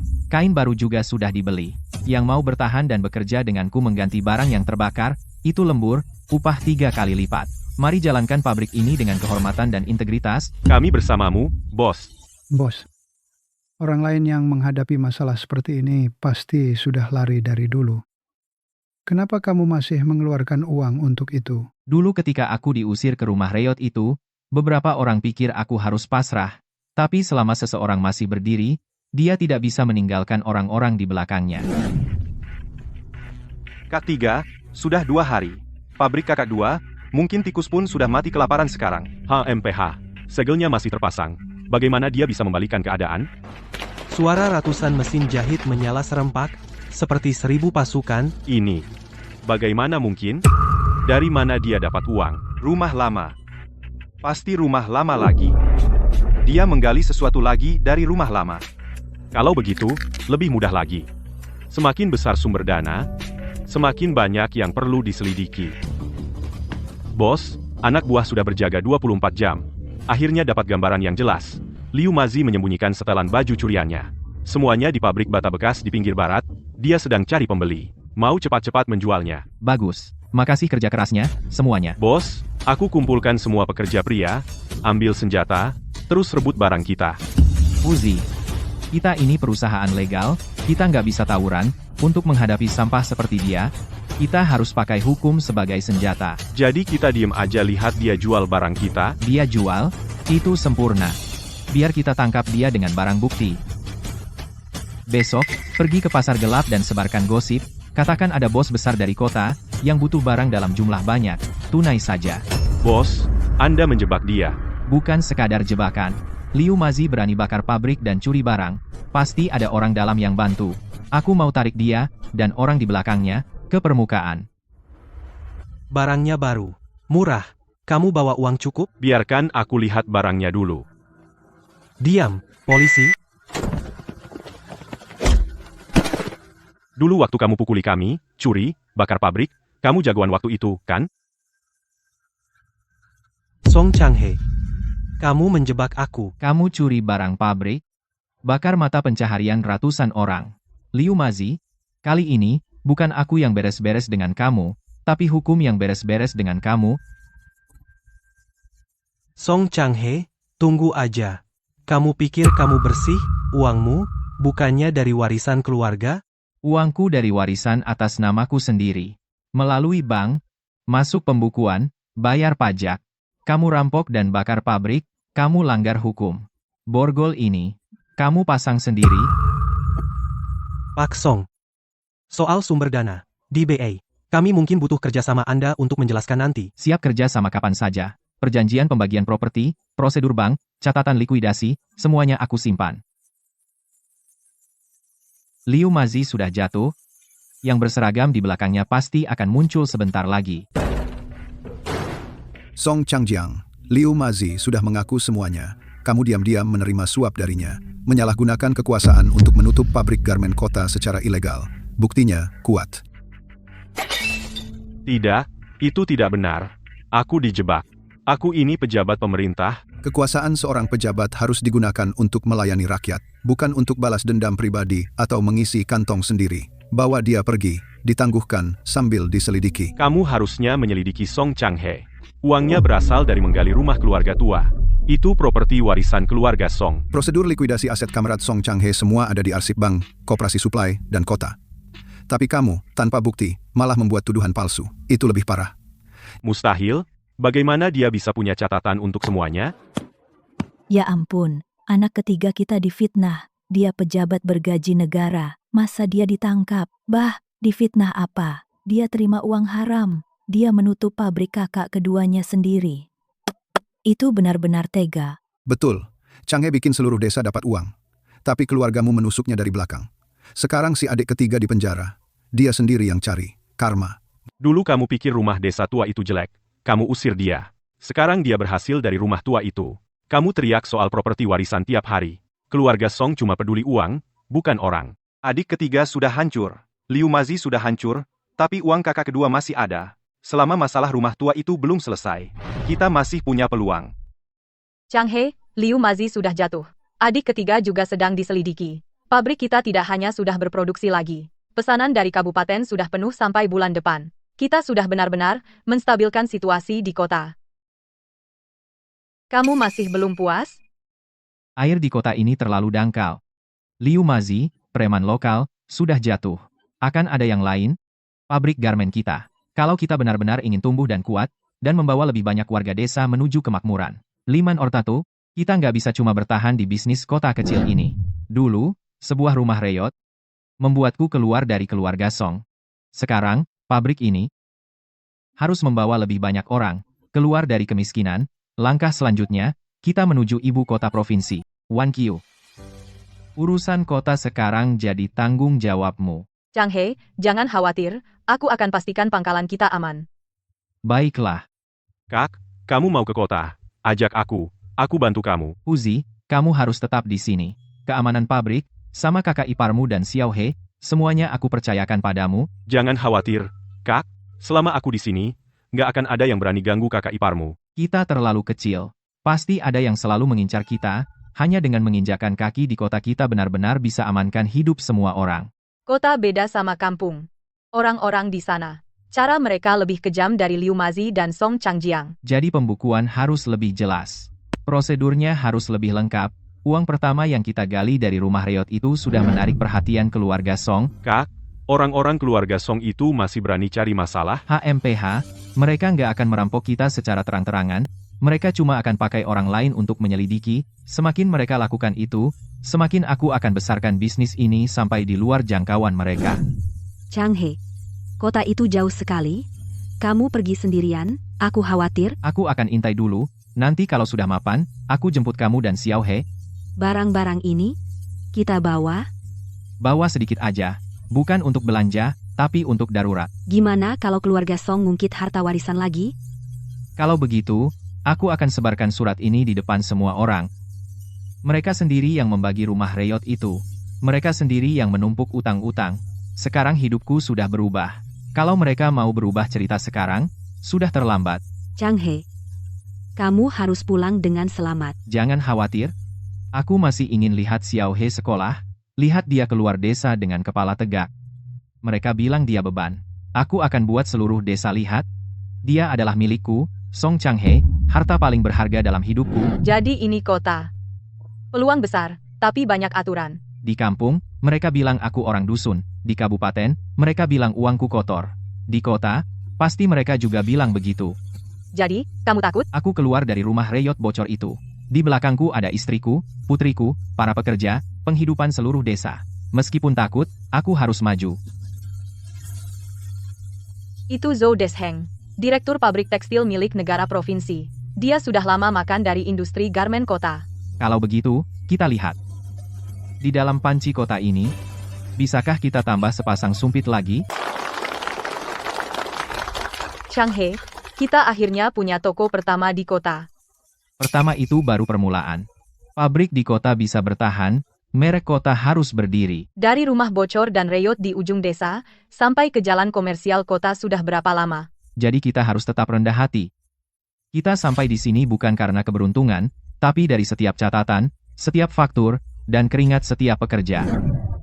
Gaya baju ini jauh lebih modis dari toko negara. Kainnya juga kuat, dan harganya murah. Chang He, pagi pertama buka, pendapatan penjualan melebihi total setengah bulan toko kota. Pasar kota sangat besar. Pasar besar, makin banyak mata iri. Maksudmu pabrik tekstil provinsi? Pasar pakaian di kota tidak bisa dibiarkan tanpa pengawasan. Kita mencuri pelanggan mereka di hari pertama. Masalah akan segera datang. Aku suruh keuangan menjilid buku pembelian, produksi, transportasi, dan penjualan secara terpisah. Bukan hanya buku besar. Perjanjian pembagian, akta rumah lama, dokumen pencairan emas batangan, semua siapkan salinan untuk dibawa ke kota. Kamu pikir mereka akan memburu sumber dana? Bahkan di kampung, orang tidak akan lepas dari rumah lama dan harta warisan. Di kota, akan lebih parah lagi. Barang kita harus kuat, dan uangnya harus bisa dipertanggungjawabkan. Direktur. Di jalan komersial, toko baru bernama Chang He Clothing buka, dan mengambil banyak bisnis klien besar kita. Ini laporan penjualan mereka. Orang kampung dari kota kecil, HMPHF, mau mencuri daging dari panci kota. Mimpi saja. Harga mereka murah, model baru. Hari ini banyak distributor datang lihat barang mereka. Harga murah? Kalau begitu periksa biaya mereka. Pabrik desa, dari mana dapat uang masuk kota? Dari mana dapat kain? Dari mana dapat saluran? Maksud Anda? Jangan terburu-buru perang harga, periksa akar mereka. Kalau akarnya jelek, pohon bisa tumbuh tinggi, tapi satu kapak cukup. Selidiki, apa sebenarnya latar belakang Song Changhe? Beritahu semua pedagang pakaian di provinsi. Siap, bos. Siapapun yang berani stok pakaian Changhe satupun barang, nggak akan pernah dapat dari saya satu benang pun. Saya pastikan di ibu kota provinsi dia nggak bisa jual satupun pakaian. Siap, segera saya urus. Juga, beritahu kontak di Dinas Perindustrian, Pajak, dan Suplai untuk awasi izin dan dananya. Orang kampung buka pabrik dalam 6 bulan, bisa masuk kota dalam setahun, uangnya pasti nggak bersih. Apa ini nggak terlalu kentara? Saya ingin dia tahu bahwa di kota, harus merendah untuk berbisnis. Bos Zhou, kakak keduaku keras kepala. Hadang saluran penjualannya, dia masih bisa andalkan eceran. Oh? Kamu tahu kelemahannya? Modal awalnya kotor. Saat pembagian warisan, ia hanya punya 2 sen. Istri dan anaknya hampir kelaparan. Tapi beberapa hari setelah pindah ke rumah tua, dia punya uang untuk beli daging, berdagang, bangun, buka pabrik. Bos Zhou, dari mana orang kampung dapat uangnya? Lanjutkan. Rumah tua itu adalah rumah leluhur keluarga Song. Dia pasti menggali sesuatu dari situ. Itu bukan miliknya sendiri. Dia mencuri harta leluhur, memperdagangkan emas yang tidak jelas asalnya. Ada bukti? Kakakku melihatnya. Dia menggali barang di pondasi rumah tua tengah malam. Bukti bisa dicari. Dengan celah ini, cukup untuk menyusahkannya. Kalau kita blokir dananya, tokonya di kota nggak bisa buka, pabriknya juga akan tutup. Saat dia bangkrut, dia harus kembalikan properti keluarga Song. Bagus. Kamu bantu aku gigit akarnya, dan aku bantu kamu bunuh pohon ini. Tuan Song, Anda dilaporkan karena izin tidak lengkap dan dana tidak jelas, bekerja sama dengan pemeriksaan. Izin kami lengkap semua, kami sudah urus sebelum buka. Nanti kita lihat setelah diperiksa. Periksa, tapi jangan ganggu pelanggan, jangan rusak barang. Bos Song, Anda tenang. Sejak hari pertama usaha, saya sudah menunggu pemeriksaan, saya tidak takut diperiksa, saya takut yang tidak jelas catatannya. Wan Chiu. Ambil izin, dokumen bank, surat pembagian warisan, semua. Lanjutkan. Aku lihat berapa lama kau bertahan. Pembukuan ini sangat jelas. Setiap transaksi ada bukti penerimaannya. Ada apa dengan perjanjian pembagian ini? Ada yang melaporkan saya menggelapkan harta warisan keluarga Song. Dokumen ini membuktikan rumah tua milik komite desa sudah sah menjadi milik saya secara tertulis saat pembagian. Di fondasi rumah tua itu, memang ditemukan batangan emas peninggalan leluhur, tapi saya tidak menjualnya secara pribadi, saya mencairkan semuanya lewat jalur bank resmi, uangnya dipakai untuk mendirikan pabrik, bayar gaji, dan bayar pajak. Sumber dan penggunaannya semua tercatat di sini. Pak Song, Bapak benar-benar siap. Bukan soal siap atau tidak, tapi karena saya sudah pernah menderita karena tidak punya bukti. Dulu, istri saya buta huruf, dia ditipu untuk menandatangani surat utang, sejak hari itu, saya mengerti.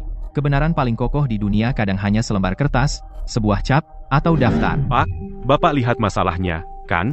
Uangnya kotor, kan? Kita tutup tokonya? Setelah diselidiki, Changhe Apparel punya semua izin yang diperlukan. Pembukuannya bersih, sumber dana legal. Kalau Anda lapor lagi tanpa bukti, itu akan dianggap fitnah jahat. Jadi dokumennya beres semua. Menurutku, pelapor itulah masalah sebenarnya, cuma iri sama bisnisnya. Kakak ketiga, kau tidak bisa menutup usahaku di kota, dan sekarang kau mau main trik yang sama di ibu kota. Song Changhe, jangan sombong. Rumah tua itu selalu milik keluarga Song. Kau ambil semua harta keluarga untuk dirimu sendiri, dan masih pura-pura tidak bersalah. Semuanya, lihat baik-baik, dulu, merekalah yang secara pribadi memberikan gubuk ini yang bahkan anjing pun ogah tinggal, dan memaksaku menanggung utang. Sekarang setelah aku berhasil dari gubuk itu, mereka bilang itu harta warisan. Ayolah, dulu waktu mereka nggak mau, itu cuma sampah, sekarang setelah berharga, jadi harta keluarga, itu tidak masuk akal. Bukankah kamu bilang uangnya kotor? Dia pasti sudah memanipulasi pembukuan sebelumnya. Pak Zhou, beri saya sedikit waktu lagi, saya pasti bisa mencari celah. Tidak berguna, tidak bisa menemukan cacat di pembukuannya. Kalau begitu, rusak reputasinya. Apa yang paling ditakuti orang kampung? Takut dibilang durhaka dan tidak tahu terima kasih, meninggalkan orang tua. Siap, saya akan pulang sekarang. Bawa orang tua dan kakak laki-laki saya ke ibu kota provinsi. Suruh mereka blokir pintu toko dan menangis. Orang kota suka tontonan. Selama kita bikin keributan yang cukup besar, distributor tidak mau kerja sama dengannya, dan pelanggan tidak akan datang. Dia pakai perjanjian pembagian untuk menekan kita. Kalau begitu, kita pakai bakti untuk menghancurkannya. Pergi. Aku akan memastikan Changhe Apparel bangkrut. Jadi ini ibu kota provinsi.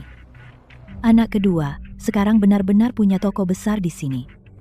Dia nggak cuma punya toko, tapi dia tinggal di gedung dan jadi bos. Dia hidup mewah dari harta warisan keluarga Song, dan ninggalin kami di desa jadi bahan tertawaan. Kali ini kita benar-benar bisa bikin dia bayar. Orang kota peduli sama gengsi. Dia sekarang jadi bos besar. Dia paling takut dibilang tidak berbakti. Kamu tinggal nangis aja. Semakin memelas, semakin baik. Rumah reot itu dulu milikku, aku kasih padanya. Sekarang dia kaya. Dia harus nafkahi aku di hari tua. Kalau tidak, aku akan pastikan semua orang di kota tahu, dia anak durhaka yang nggak tahu terima kasih. Ini nggak adil. Anaknya sendiri jadi kaya, dan tidak mengakui orang tuanya. Semuanya, nilai sendiri, kakak keduaku sekarang punya toko besar dan cari uang banyak. Tapi orang tua kita masih makan makanan sederhana di desa. Bos ini benar-benar nggak peduli sama orang tuanya. Tampangnya lumayan. Dia nggak mungkin orang seperti itu, kan? Kok bisa kamu fitnah orang seperti itu? Jadi kamu itu perempuan penggoda dari kota, ya? Kamu yang merayu anakku. Dia meninggalkan istri di desa dan ibunya sendiri. Pak Song, di luar penuh orang. Bisnis benar-benar berhenti? Changhe, aku akan keluar dan bicara baik-baik dengan mereka. Kita nggak bisa biarkan mereka fitnah kita seperti ini. Wan Qiu, jangan pergi. Berdebat dengan orang yang gak bisa diajak nalar hanya akan memperburuk keadaan. Lalu kita harus bagaimana? Kita bahkan gak bisa berbisnis lagi. Tindakan lebih kuat dari kata-kata. Ayo selesaikan masalah ini dengan cara yang paling terbuka dan jujur. Mereka mau ngomongin soal bakti? Biarkan seluruh kota melihat. Bagaimana mereka mengusir istriku, menipunya dengan surat utang, membuang rumah reot dan tumpukan utang padaku. Dulu, aku tidak melawan. Itu demi bertahan hidup. Sekarang mereka bawa muka ke kota. Aku akan buka semua perhitungan di siang bolong. Aku menderita banget. Aku yang kasih makan dan pakaian dia. Sekarang dia kaya. Dia bahkan gak mau kasih aku seteguk air pun. Kakak keduaku kejam banget. Dia tinggal di gedung besar, dan ninggalin ibu kita di gubuk bocor. Bu, kamu yakin mau cerita semua masa lalu di kota? Takut apa? Kamu durhaka, itu aja. Baik, kamu tidak takut, aku juga enggak.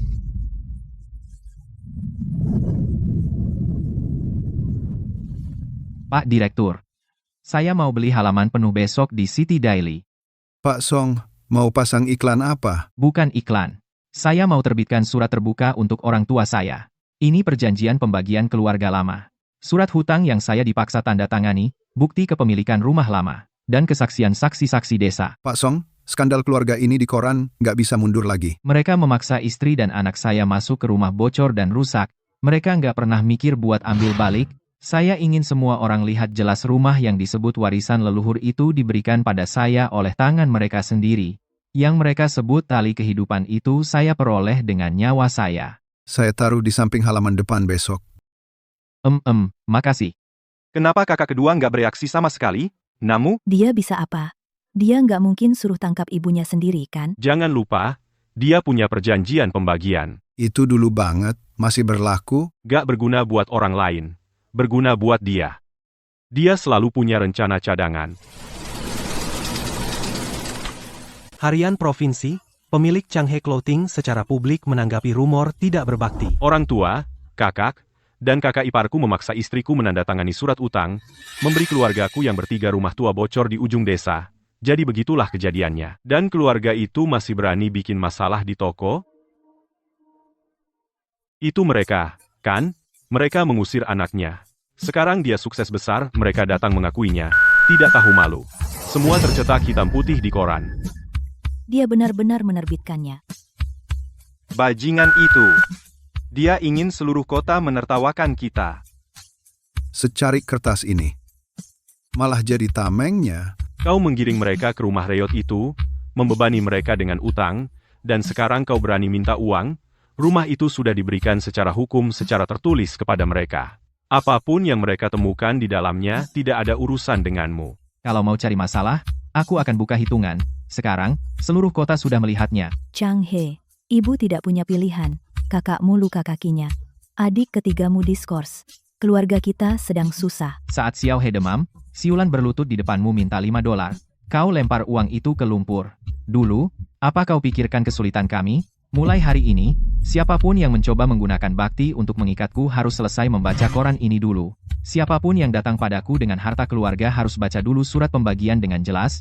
Bagus? Bodoh. Aku suruh kau hancurkan reputasinya, tapi malah kau bersihkan namanya. Direktur Zhou. Beri aku kesempatan lagi. Aku masih bisa. Diam. Sekarang semua orang di kota tahu dia pria malang yang dipaksa ke situasi ini. Reputasinya malah jadi lebih baik. Direktur, ini buruk. Hari ini, pengunjung Changhe Clothing bahkan lebih tinggi dari kemarin. Banyak orang datang khusus memegang koran untuk mendukung mereka. Baik saja, Song Changhe. Gak bisa hancurkan reputasinya, ya potong pasokannya. Tapi distributor di kota semua mengawasinya. Gak bisa jual di kota, ya biarkan dia jual di luar. Aku ingin lihat tanpa jalur transportasi, bagaimana barangnya bisa terbang keluar. Beritahu semua perusahaan angkutan. Siapapun yang berani ambil barangnya berarti melawan aku, Zhou Desheng. Chang He, semua perusahaan truk di kota ini menolak kita. Kata mereka armada penuh. Sebenarnya, Zhou Desheng yang lebih dulu menghubungi mereka. Bajingan tua itu benar-benar keterlaluan. Kak, ayo kita suruh orang hajar dia. Hajar dia? Terus barangnya bisa keluar? Kita punya stok lebih dari 100.000 unit. Kalau kita tidak bisa kirim barang, arus kas kita akan kering. Pengiriman dalam provinsi diblokir. Kalau begitu kita tidak akan jual di dalam provinsi. Maksudmu? Aku sudah tanya-tanya. Perbatasan antara kawasan Barat Laut dan Uni Soviet sangat kekurangan barang industri ringan, terutama pakaian yang hangat, tahan lama, dan murah. Aman? Teman lama ayahku dari tentara sekarang jadi kepala pengiriman di Biro Kereta Api. Aku akan hubungi dia segera. Bagus. Kali ini, kita tidak hanya menyelamatkan diri sendiri. Kita akan membawa pakaian berkualitas buatan Tiongkok dan menjualnya ke luar negeri dengan bangga. Tapi ini bukan sekadar slogan, pekerja, upah, kain, pembayaran, pembeli asing, uang muka, semuanya akan menumpuk pada kita. Kita hanya punya satu kesempatan. Kak, biar aku yang mengawal kereta. Kereta ini. Aku akan pergi sendiri. Pakaiannya memang berkualitas bagus, bahannya kuat, pengerjaannya halus. Saya harus memberi muka kepada Pak Lin. Tapi menyewa satu kereta penuh ke perbatasan, itu risiko besar. Pak Direktur, saya yang ambil risiko. Kami tidak hanya akan bayar ongkos kirim penuh di muka, tetapi juga, setelah pengiriman ini membuka pasar di perbatasan, di masa depan, kami bisa dengan stabil menghasilkan devisa untuk negara. Ini bukan sekadar jalan keluar bagi pabrik kita, ini adalah jalan baru bagi industri ringan kita untuk go global. Anak baik, kamu punya nyali. Gerbong kereta ini, saya setujui untukmu. Pak Direktur, untuk mencegah pengacau menghalangi kami di jalan, saya perlu minta Bapak memperkenalkan saya kepada Kepala Biro Perdagangan Luar Negeri Provinsi. Kereta ini, saya butuh stempel resmi persetujuan. Haha, kamu berpikir jauh ke depan. Dari pengalaman ditipu menandatangani surat utang, aku ambil pelajaran. Lakukan segala sesuatu secara terbuka. Dokumen harus didahulukan, tanpa stempel atau persetujuan resmi, sebaik apapun barangnya, bisa disita hanya dengan satu kata. Baiklah, aku akan perkenalkan kamu. Entah kamu dapat persetujuan Biro Perdagangan Luar Negeri, tergantung pada kemampuanmu sendiri. Kak, sudah dimuat semua. Wan Qiu, aku tinggalkan pangkalan di ibu kota provinsi padamu. Aku akan mengawal sendiri kereta ke perbatasan. Selamat jalan. Aku tunggu kabar baikmu. Surat izin sementara dari Biro Perdagangan Luar Negeri, surat pengawalan kereta api, jaminan bank, semuanya ada di map ini. Ini adalah garis hidup pengiriman kita.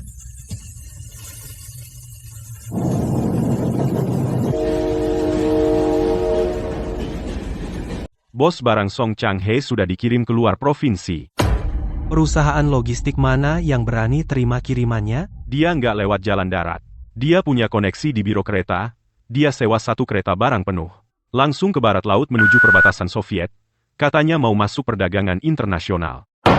Wah, Song Changhe, mau balik keadaan di depan mataku? Dia mau cari devisa. Aku bikin kamu rugi semua, pokok dan bunganya.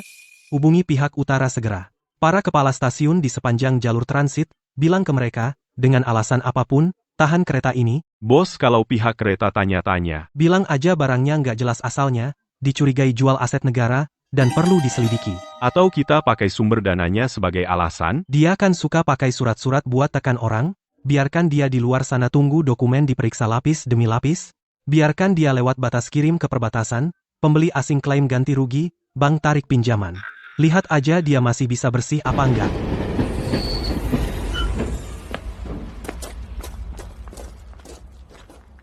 Ada masalah dengan dokumen kiriman ini. Untuk sekarang nggak bisa jalan. masalah apa? Kami punya surat jalan dan surat pengawalan. Atasan perintahkan penyelidikan. Kata mereka barang kalian nggak jelas asalnya. Dicurigai jual bahan pabrik milik negara. Kapan selesai pemeriksaannya? Baru boleh jalan. Siapa yang perintahkan? Jangan tanya yang nggak seharusnya. Pak Song, di stasiun saya, kamu ikut aturan saya. Bang, pihak perbatasan cuma kasih kita 3 hari. 1 hari telat, dendanya puluhan ribu. Zhou Desheng mau jebak kita di perjalanan. Kita bagaimana?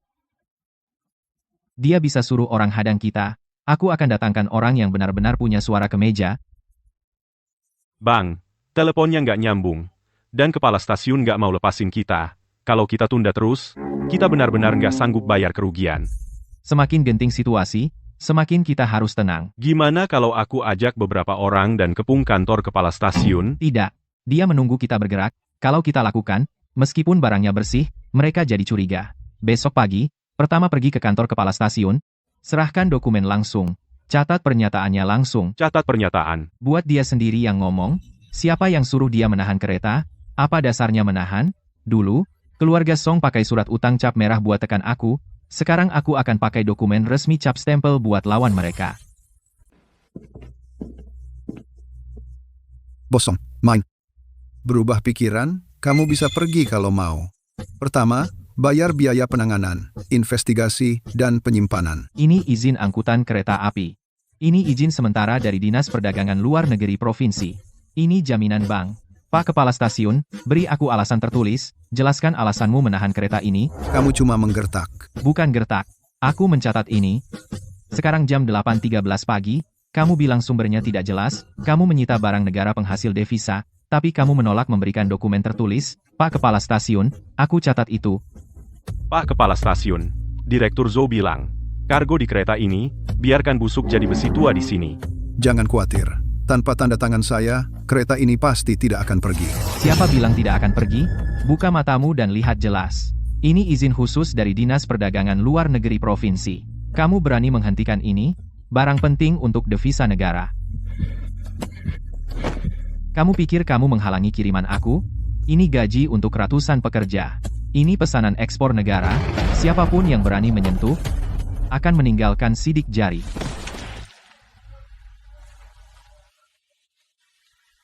Bos Song, mereka bilang kualitasnya bagus sekali. Mereka mau terima semua dengan harga asli. Dan mereka mau pesan batch berikutnya. Bro, beres. Kita benar-benar menjualnya ke luar negeri. Bilang padanya, Changhe Apparel, barang asli, harga wajar, kami akan kirim tepat waktu. Batch berikutnya akan lebih baik lagi.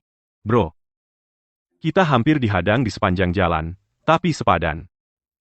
Sepadan? Karena kereta ini, begitu berangkat, kita bukan lagi pabrik kecil yang bisa dipermainkan Zhou Desheng di kota.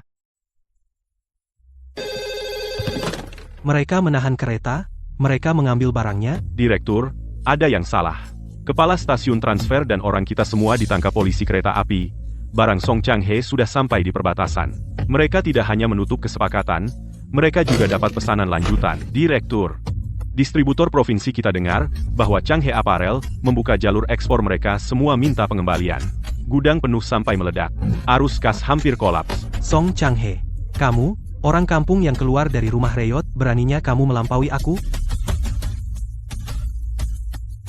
Panggil akuntan. Aku perlu transfer uang, untuk menutupi kekurangan gaji dulu. Direktur, itu dana peralatan, Bapak tidak bisa pakai itu. Aku bilang bisa dipakai, ya dipakai. Song Changhe balik bawa banyak valuta asing dan barang langka. Dia kaya sekarang. Dia nurunin harga di toko provinsi 30% untuk pakaian. Dia lagi perang harga buat hancurin kita. Pakaian kita ketinggalan model dan mahal bikinnya. Sekarang nggak laku. Dealer di seluruh provinsi minta refund. Arus kas pabrik udah kering. Kita bahkan nggak bisa bayar gaji bulan depan. Terus, atasan lagi nanya tentang dana peralatan khusus. Siapa yang nanya? Departemen Keuangan dan Biro Material nanya. Kalau kita nggak bisa nutup lubang ini maka Gadaiin stok dan pinjam.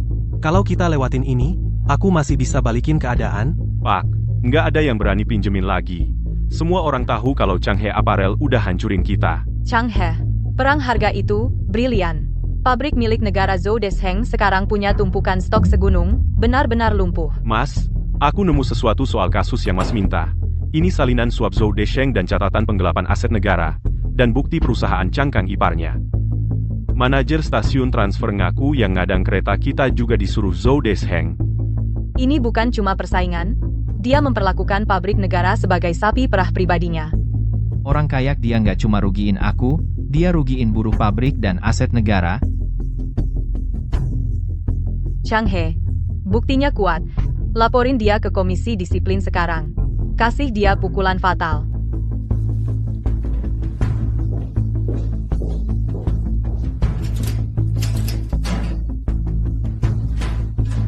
Changhe, kamu ngapain? Kenapa nggak langsung dikeluarin? Kalau kita keluarin sekarang, dia cuma kena tuduhan kejahatan ekonomi. Aku mau tunggu sampai arus kasnya ambruk.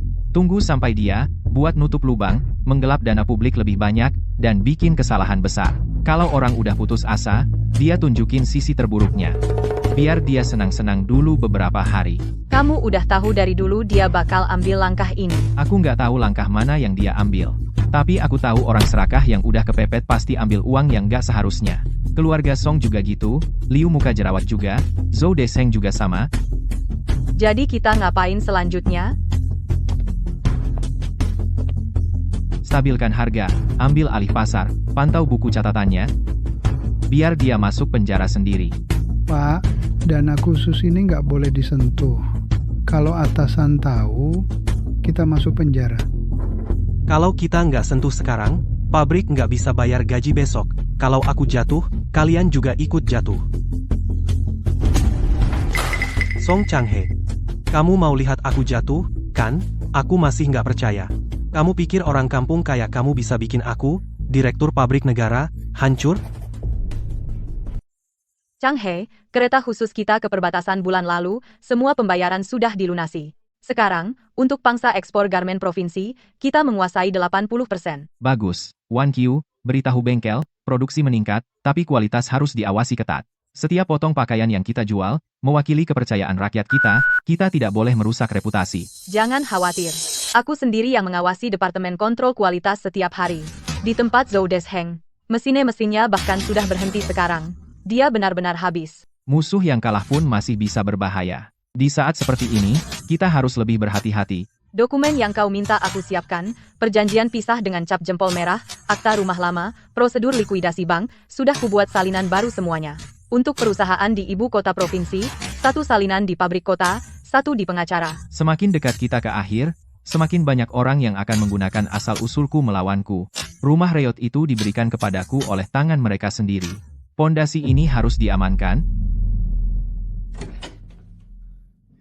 Pak Zhou. Song Changhe, dia menghancurkanku, aku bahkan kehilangan pekerjaan tetapku, aku belum selesai dengannya. Apa yang bisa kau lakukan padanya? Dia sekarang orang besar di provinsi? Orang besar. Uang yang dia mulai, berasal dari keluarga Song tua yang digali dari rumah reot itu, batangan emas warisan keluarga Song. Itu adalah harta warisan keluarga Song.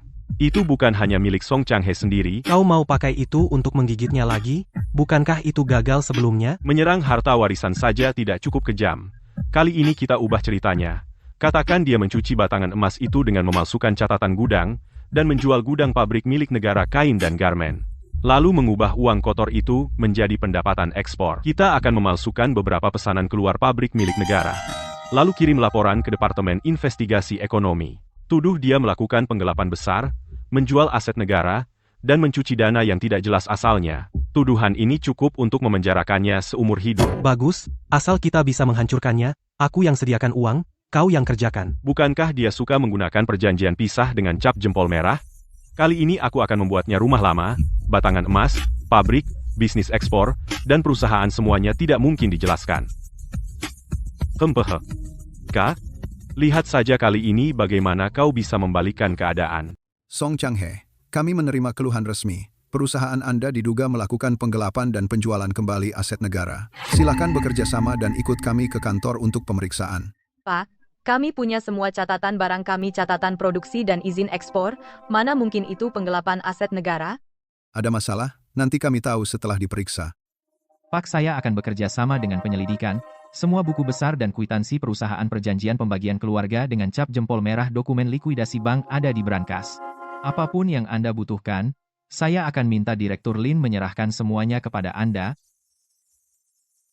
Chang-he, ada apa ini?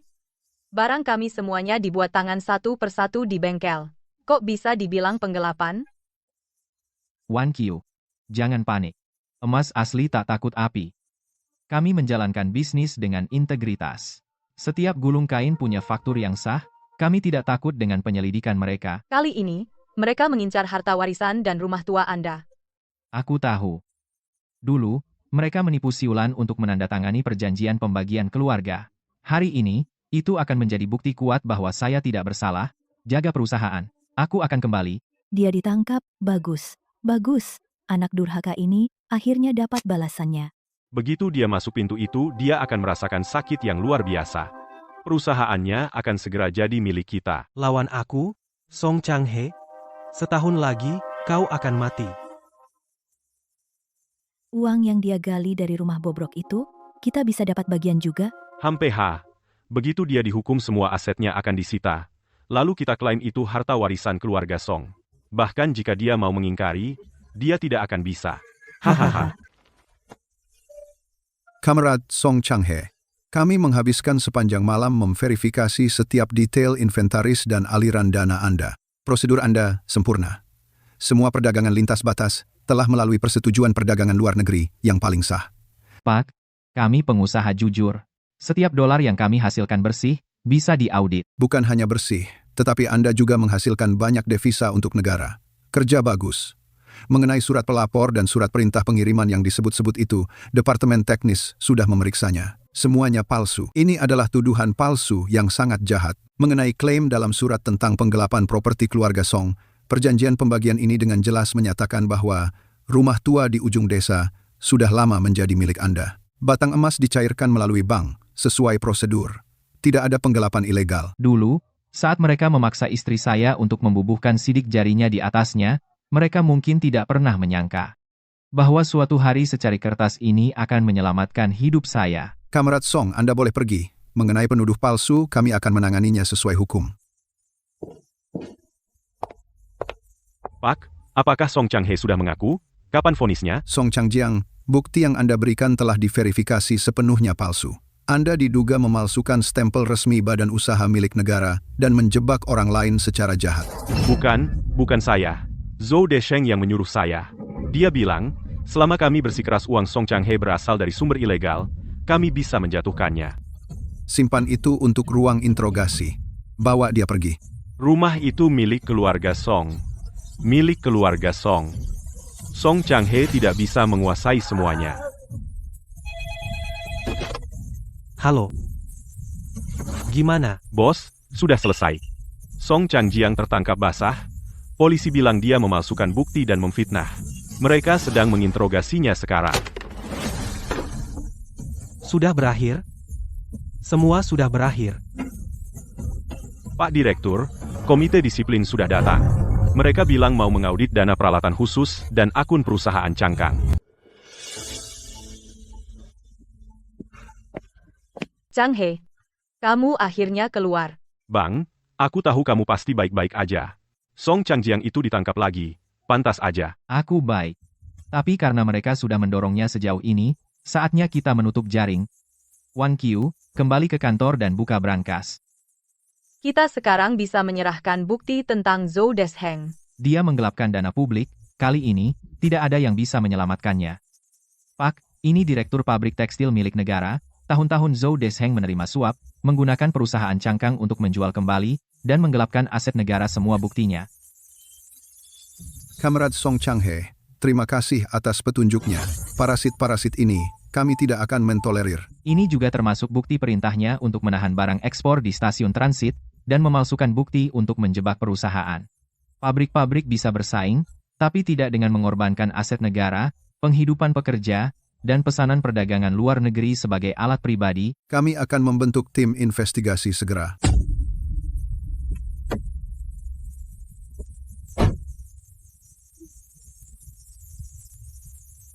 Semuanya, jangan panik.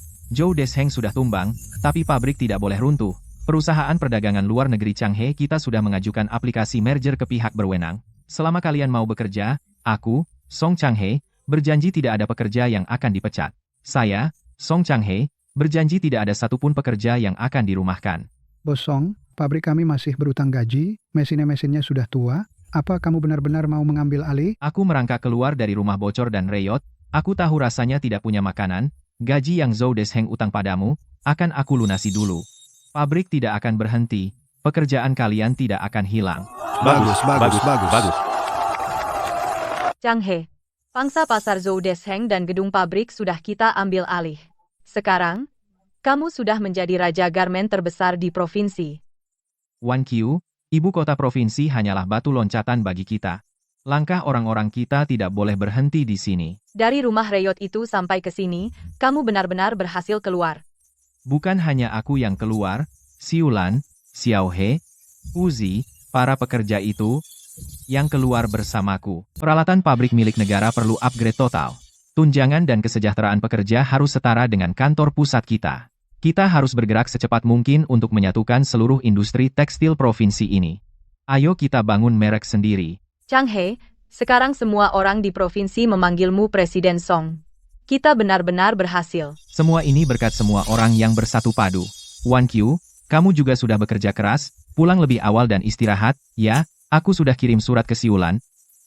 Minggu depan, aku sendiri yang akan mengirim mobil untuk menjemput dia dan Xiao He ke sini. Siulan dan Xiao He memang harus datang. Siulan, ini aku. Bagaimana keadaan di rumah? Apakah Xiao He nurut hari ini? Di kota semuanya sudah siap? Kemas barang-barangmu. Minggu depan, aku akan kirim mobil untuk menjemputmu dan Xiao He ke sini. Keluarga kita tidak akan pernah terpisah lagi. Dulu, kamu menggendong Xiao He dan mengikutiku ke gubuk bocor itu. Tanpa sepatah keluhan pun. Sekarang aku punya banyak pabrik di kota. Tidak bisa menggantikan malam saat kau tak pernah lepaskan tanganku. Seorang pria yang menghargai istrinya yang setia mendampinginya melewati segalanya. Pantas orang mempercayakan karier mereka padanya. Oh, Pak Song, Anda dan Bulin benar-benar pasangan emas di dunia bisnis. Kerja sama kalian sempurna. Benar, Pak Song. Seperti pepatah bilang, di balik pria sukses ada wanita hebat. Lihat saja Bulin, cantik dan hebat. Pak Song, ku dengar di kampung halaman Anda masih punya istri yang tidak berpendidikan. Mana pantas dia dengan status Anda sekarang? Kenapa tidak bersama Bulin saja? Itu baru pasangan yang sepadan. Hahaha. Pak Wang, alasan saya, Song Changhe, bisa seperti sekarang adalah karena istri saya, Zhao Siulan, saat masa tersulit, makan makanan sederhana bersama saya dan tak pernah pergi. Dia tak pernah menyerah pada saya. Tanpa dia yang menjaga rumah, saya, Song Changhe, bukan siapa-siapa. Pak Song, seorang ibu Zhao Siulan dan seorang gadis kecil baru tiba dari kota dan mencari Anda.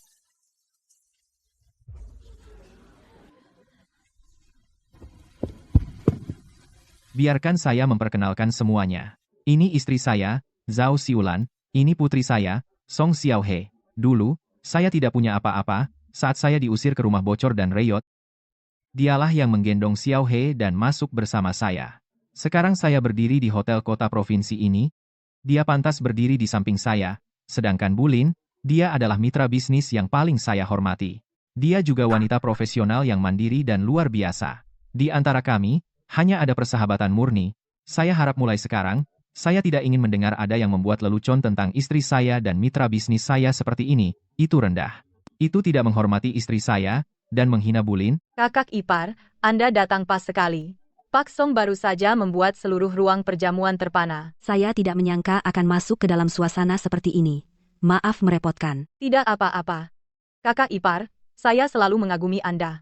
Dari kota kecil ke kota besar, saya melihatnya pada saat-saat tersulit, terberat, dan paling lelah. Tapi setiap kali dia menyebut Anda dan Xiao He, matanya berubah total. Laki-laki yang bisa meninggalkan istrinya sendiri tidak akan jadi orang besar. Jika laki-laki lupa dari mana asalnya rumah reot itu setinggi apapun dia berdiri, pada akhirnya akan jatuh. Kalau begitu, saya ucapkan selamat bersatu kembali untuk Pak Song dan kakak ipar, dan semoga persahabatan kita tidak terputuskan.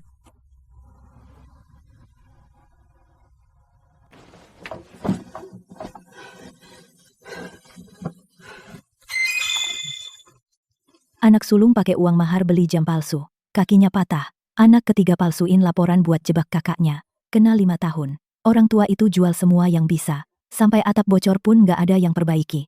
Dulu mereka ngusir anak kedua dan keluarganya ke rumah reot. Sekarang mereka bahkan nggak punya tempat tinggal yang layak. Itu karma. Anak ketiga masuk penjara lagi, kena 5 tahun. Anak sulung jadi begini. Di desa ini, kita nggak bisa tinggal di sini lagi. Ayo, ke kota, cari rongsokan. Lebih baik daripada di desa, dipermalukan setiap hari.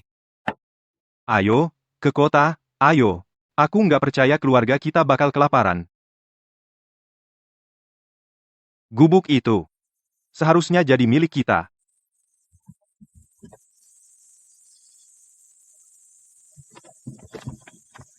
Wah, bukankah ini keluarga Song yang berusaha menghabisi anak kandungnya sendiri? Apa, nggak bisa pamer lagi di desa? Mau ke kota untuk hidup mewah? Pantas aja. Mengusir anak kedua yang begitu baik. Sekarang keluarga kalian hancur. Ini karma. Dulu kalian anggap Xiao He buang-buang duit. Sekarang Xiao He sekolah di sekolah bagus di kota, dan kalian jadi beban. Dulu, harusnya nggak ngasih rumah itu ke anak kedua.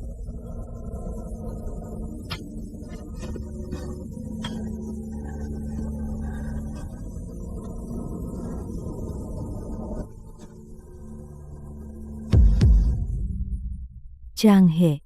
Dia beneran jadi bos besar. Ayo, jangan sampai dia lihat kita begini. Santai saja, Pak. Hati-hati, masih panas. Masih ada di panci. Makasih Mbak. Kalian di Chang He Group sungguh dermawan. Malam itu saat Xiao He demam, kami bahkan tidak mampu merebus air panas. Sekarang kita bisa memberi orang lain semangkuk bubur panas. Semua itu terbayar. Kak, minum air biar hangat. Kak, sudah kerja sepanjang pagi. Gak capek? Gak. Gak capek. Dulu waktu Chang He bawa kami, ibu dan anak, ke rumah reot itu, kami bahkan gak bisa dapat semangkuk bubur panas. Sekarang keadaan lebih baik, kami bantu sebisa kami. Kak, aku iri banget kamu punya suami yang hebat. Wan Qiu, kamu berbakat banget, dan baik hati, pasti nanti dapat jodoh juga. Tante Lin juga hebat. Ayah bilang tanpa tante, pabrik nggak akan seperti sekarang.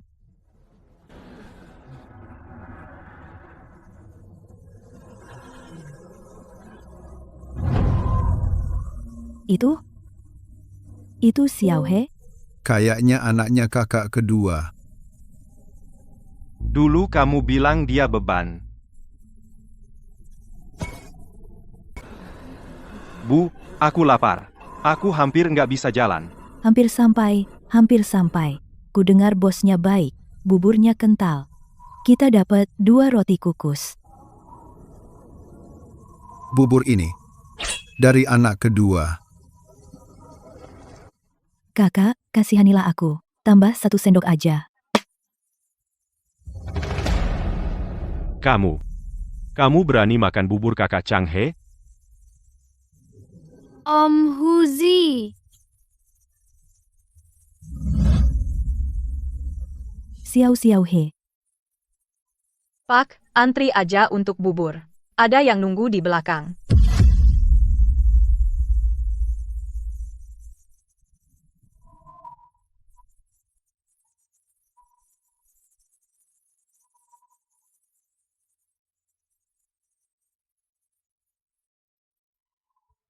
Kak kedua.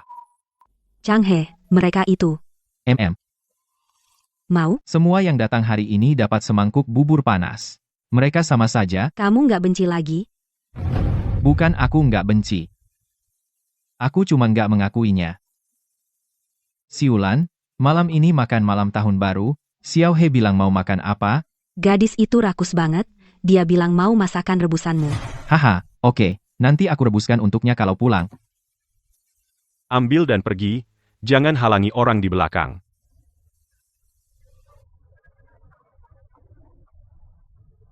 Xiao He, nenek dulu. Nenek, buburnya nggak enak kalau dingin.